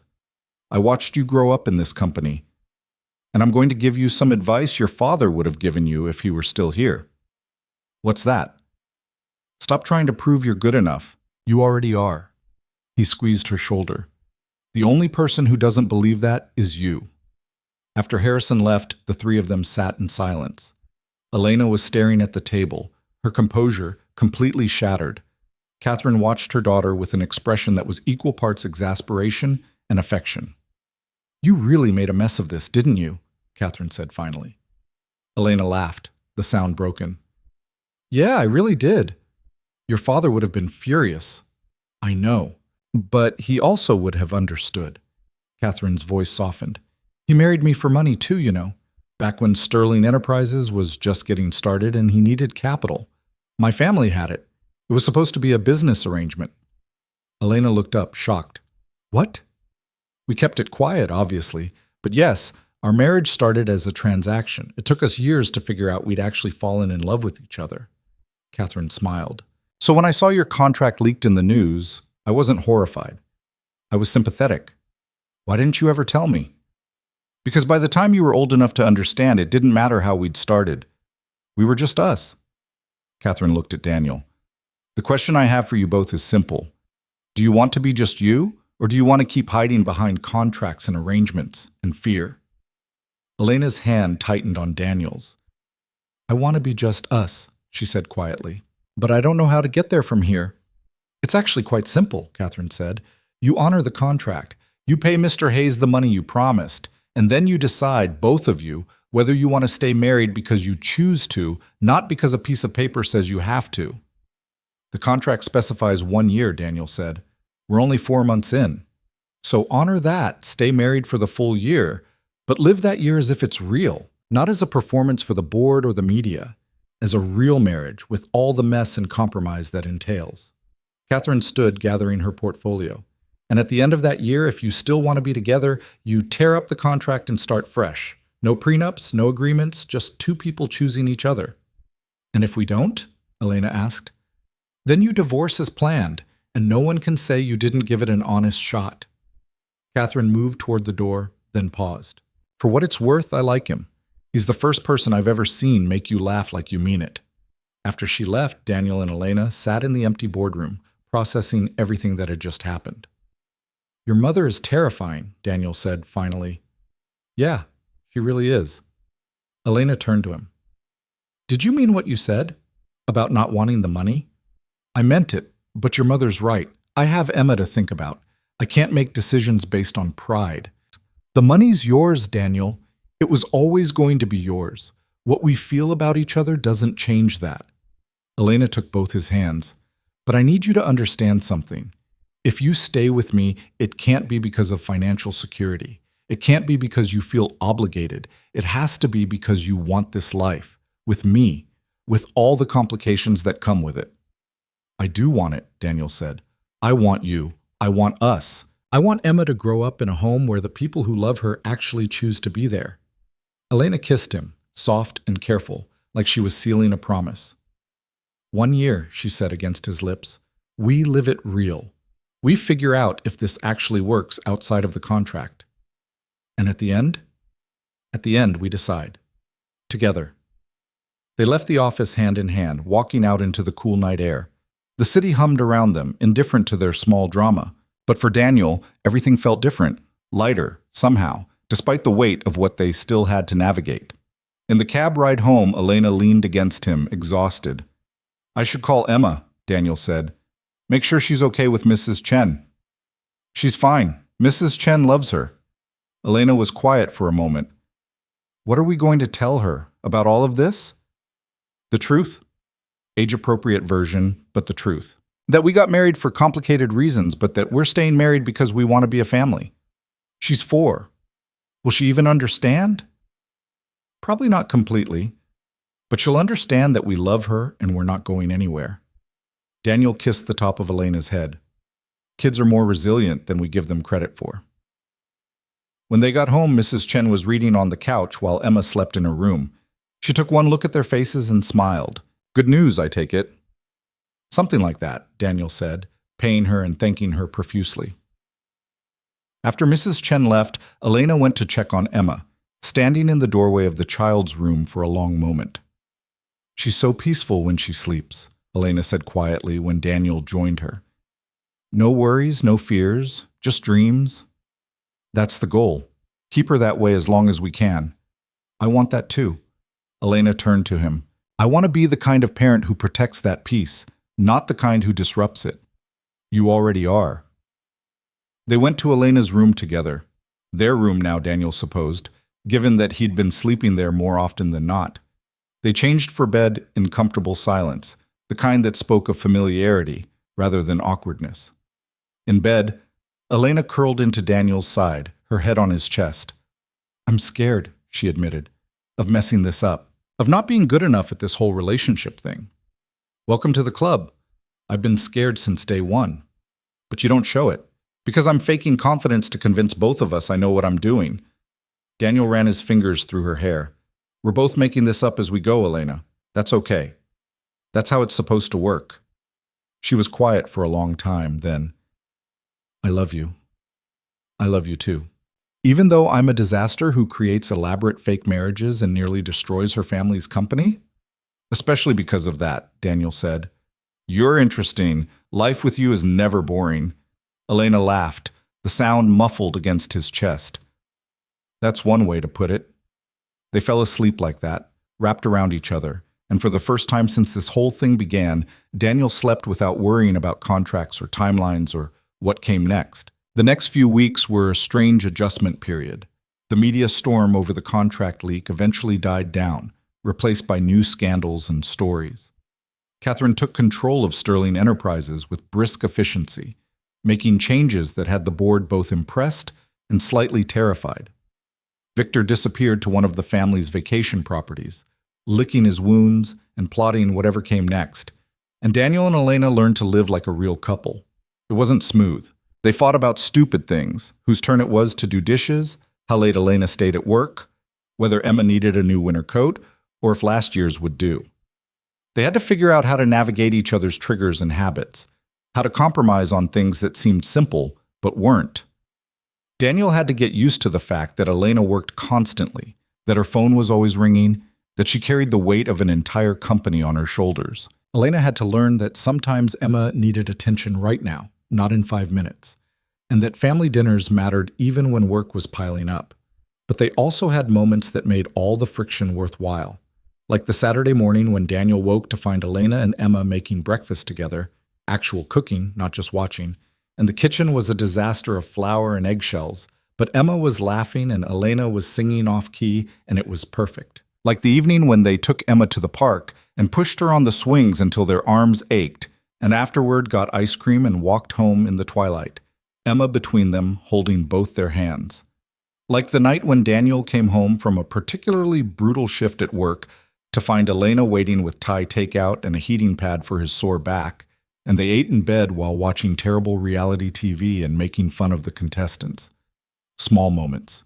Normal moments. The kind that built a life.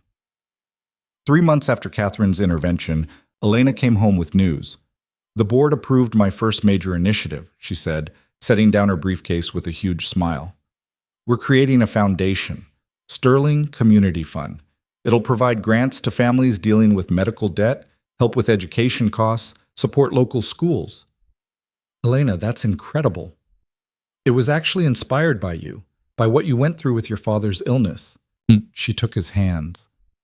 "I kept thinking about how different your life would have been if you'd had help when you needed it. How many other families are drowning the way you were? The company can afford to help. We should help."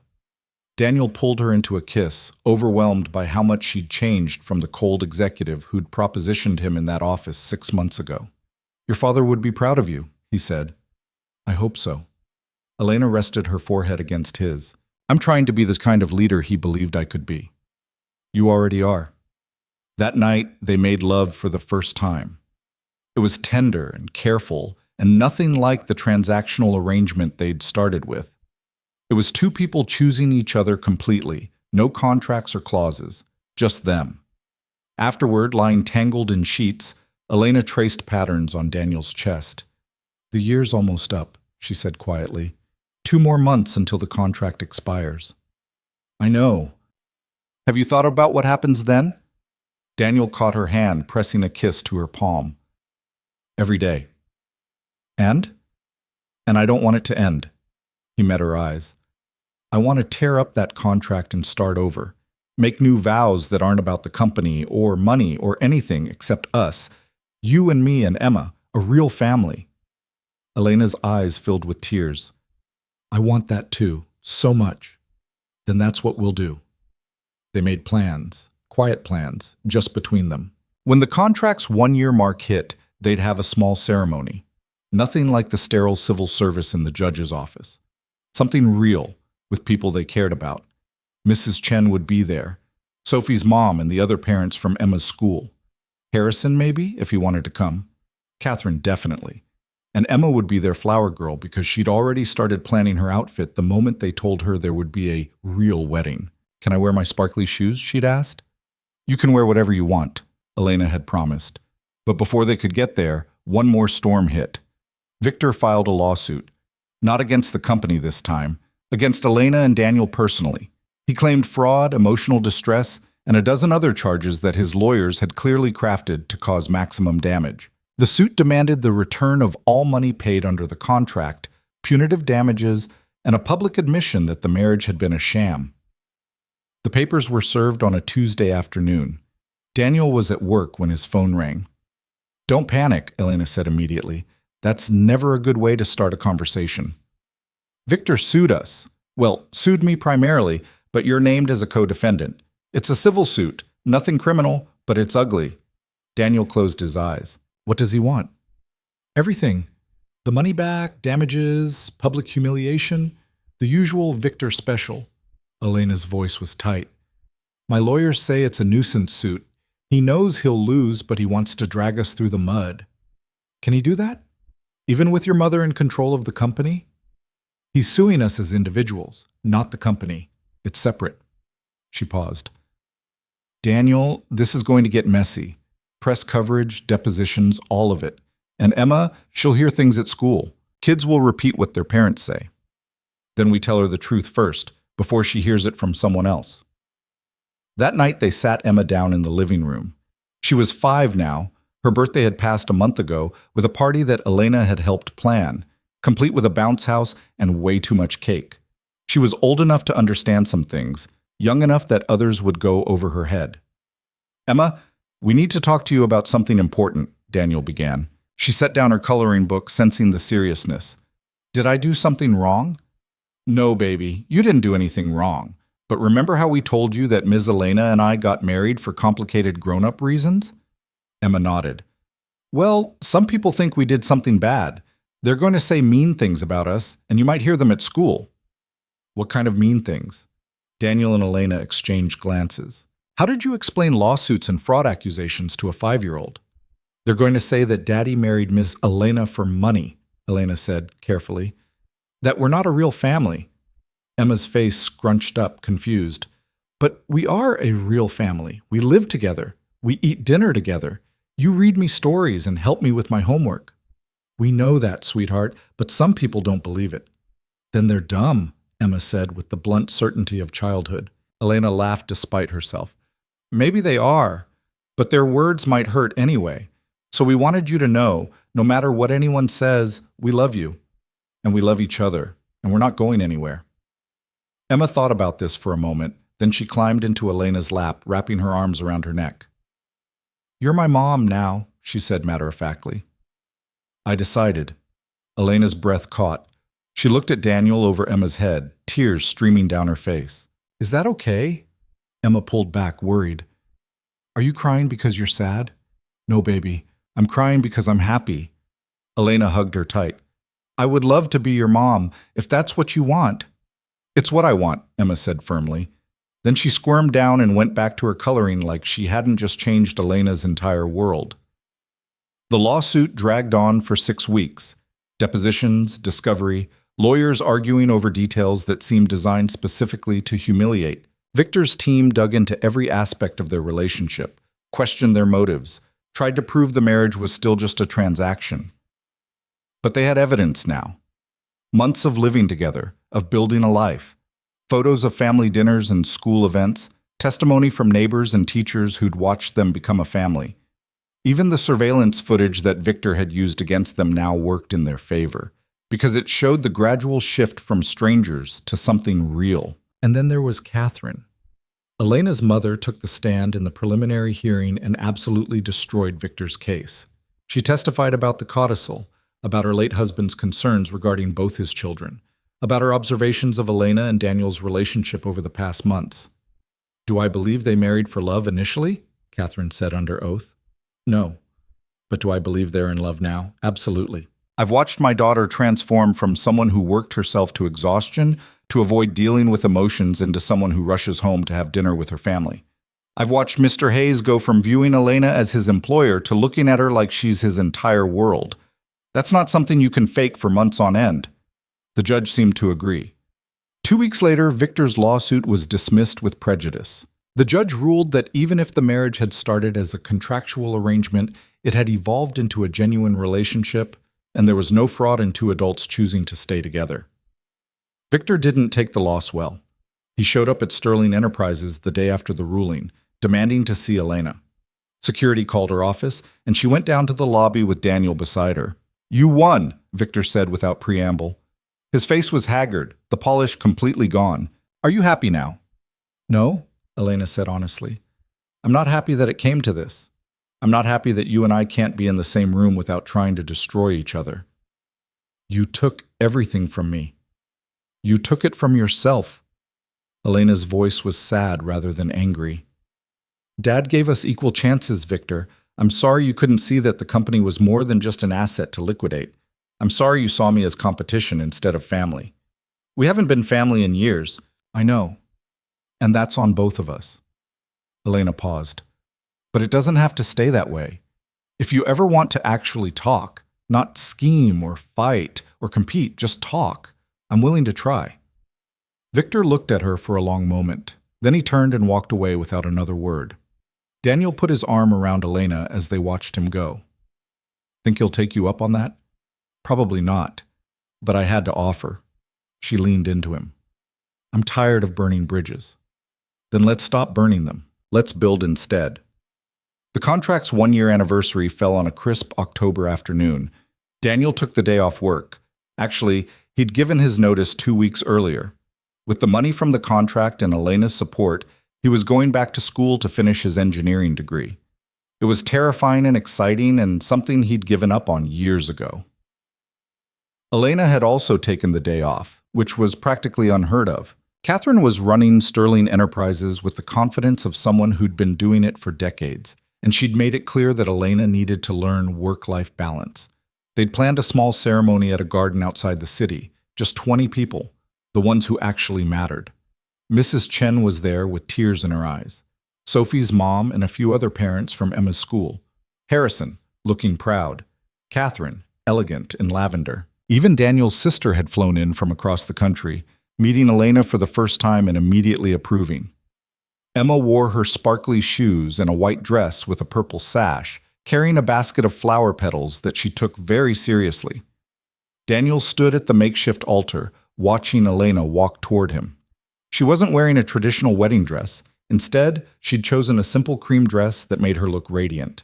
No veil, no train, just her. When she reached him, she was smiling. "Hi," she said. "Hi yourself." The officiant, a friend of Catherine's who'd known Elena since childhood, cleared her throat. "We're here today to witness something unusual. Elena and Daniel are already married, legally speaking. They've been married for exactly 1 year as of today, but they're here now to make new promises. Not because they have to, but because they choose to." She nodded to them. They'd written their own vows. Elena went first, her voice steady. "A year ago, I asked you to marry me for all the wrong reasons. I was desperate and calculating and convinced that love was something other people did. You had every reason to walk away after the year was up, but instead you stayed. You showed me what it means to choose someone every day, even when it's hard. Especially when it's hard." Her voice caught. "You taught me that family isn't about blood or contracts. It's about showing up, and I promise to keep showing up every single day for as long as you'll have me." Daniel had to clear his throat before he could speak. "I came into this thinking I was just surviving, doing what I had to do to take care of Emma. But you changed what survival meant. You showed me that it's okay to want more than just making it through the day, that it's okay to let someone help carry the weight." He took her hands. "You became my partner, my best friend, and the best mother Emma could have asked for. And I promise to love you, not the carefully controlled version you show the world, but all of you. The messy, imperfect, real you." Emma, who'd been standing quietly beside them, suddenly spoke up. "Are you done with the words? Can we do the kissing part now?" Laughter rippled through their small crowd. "Yes, sweetheart," Daniel said, grinning. "We can do the kissing part now." He kissed Elena while their family and friends applauded, while Emma scattered flower petals everywhere with enthusiastic abandon, while the autumn sun filtered through the trees and made everything golden. When they broke apart, Elena was crying and laughing at the same time. "We actually did it," she said. "Yeah, we actually did." The reception was held at a small restaurant nearby. Nothing fancy, just good food and people they loved. Daniel watched Elena talking with Mrs. Chen, saw Emma showing Sophie's mom her sparkly shoes, noticed Harrison in deep conversation with Catherine about the company's new direction. This was family. Chosen, built, real. Later that night, after Emma was asleep and the penthouse was quiet, Daniel and Elena sat on their bedroom floor with the original contract between them. "Should we burn it?" Elena asked. "Make it dramatic?" "We could, but I kind of want to keep it." "Really? Why?" Daniel picked up the document, scanning the clinical language, the payment schedules, the cold terms that had brought them together. "Because it's part of our story. Not the best part, maybe, but it's where we started. From this," Elena touched the contract, "to this." She held up her left hand where a new wedding ring sat beside the original gold band. This one had a small diamond chosen by Daniel and Emma together on a secret shopping trip. "From this to this," Daniel agreed. He folded the contract and tucked it into a drawer. "But we're not defined by how we started. We're defined by what we chose to become." Elena kissed him, soft and sure. "I choose you. Every day I choose you. I choose you too." 6 months later, the penthouse was packed with boxes. They were moving, not far, just to a house in the suburbs with a yard for Emma and a neighborhood full of kids her age. The penthouse had been beautiful, but it had never quite felt like home. This new place would be theirs from the start, chosen together, no ghosts of old lives lingering in the corners. Emma was beyond excited about the yard. She'd already planned where her swing set would go and which room would be hers. "Can we get a dog now?" she asked for the 100th time. We'll see, Daniel and Elena said in unison, then looked at each other and laughed. Ooh. That's parent speak for yes, Emma informed them confidently. Catherine stopped by to help with packing, though mostly she supervised while telling stories about Elena's childhood. Daniel loved these stories. They filled in pieces of Elena he'd never known, helped him understand how she'd become the person she was. Your father would have liked Daniel, Catherine said at one point, while Elena was in another room. He always said the measure of a person was how they treated people who couldn't do anything for them. Daniel treated you like you mattered before he had any reason to. He did, Elena agreed, overhearing as she came back. He still does. That's because you do matter, Daniel said, wrapping his arms around her from behind.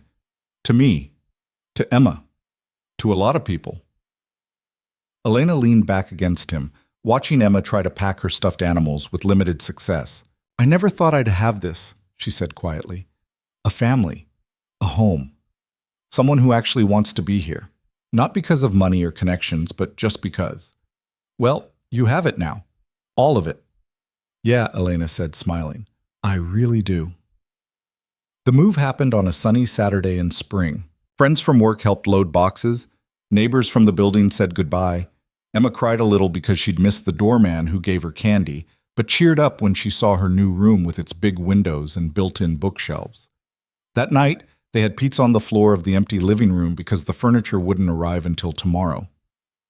Emma fell asleep between them, exhausted from excitement, and Daniel carefully carried her to her new room. When he came back, Elena was standing at the window, looking out at the quiet suburban street. What are you thinking? He asked. That a year and a half ago, I was alone in a penthouse, married to my work, convinced that was all I'd ever have. And now I'm here, with you, with Emma, starting over in a house with a mortgage and neighbors who will probably bring us casseroles. Terrifying, right? Elena turned to him, and her smile was radiant. The best kind of terrifying. Daniel pulled her close, and they stood there in their new empty house, holding each other while the neighborhood settled into evening quiet around them. They'd started with a contract, a transaction, a desperate agreement between two people who thought they knew exactly what they were getting. But what they'd gotten was so much more than that. They'd gotten family. They'd gotten home. They'd gotten the kind of love that wasn't planned or controlled or safe, the kind that grew in the spaces between what you expected and what you found. And standing there in that empty house with boxes to unpack and a future to build, and a 5-year-old asleep upstairs who called them both mom and dad, Daniel and Elena knew they'd gotten exactly what they needed. Not what they'd planned for, something better, something real.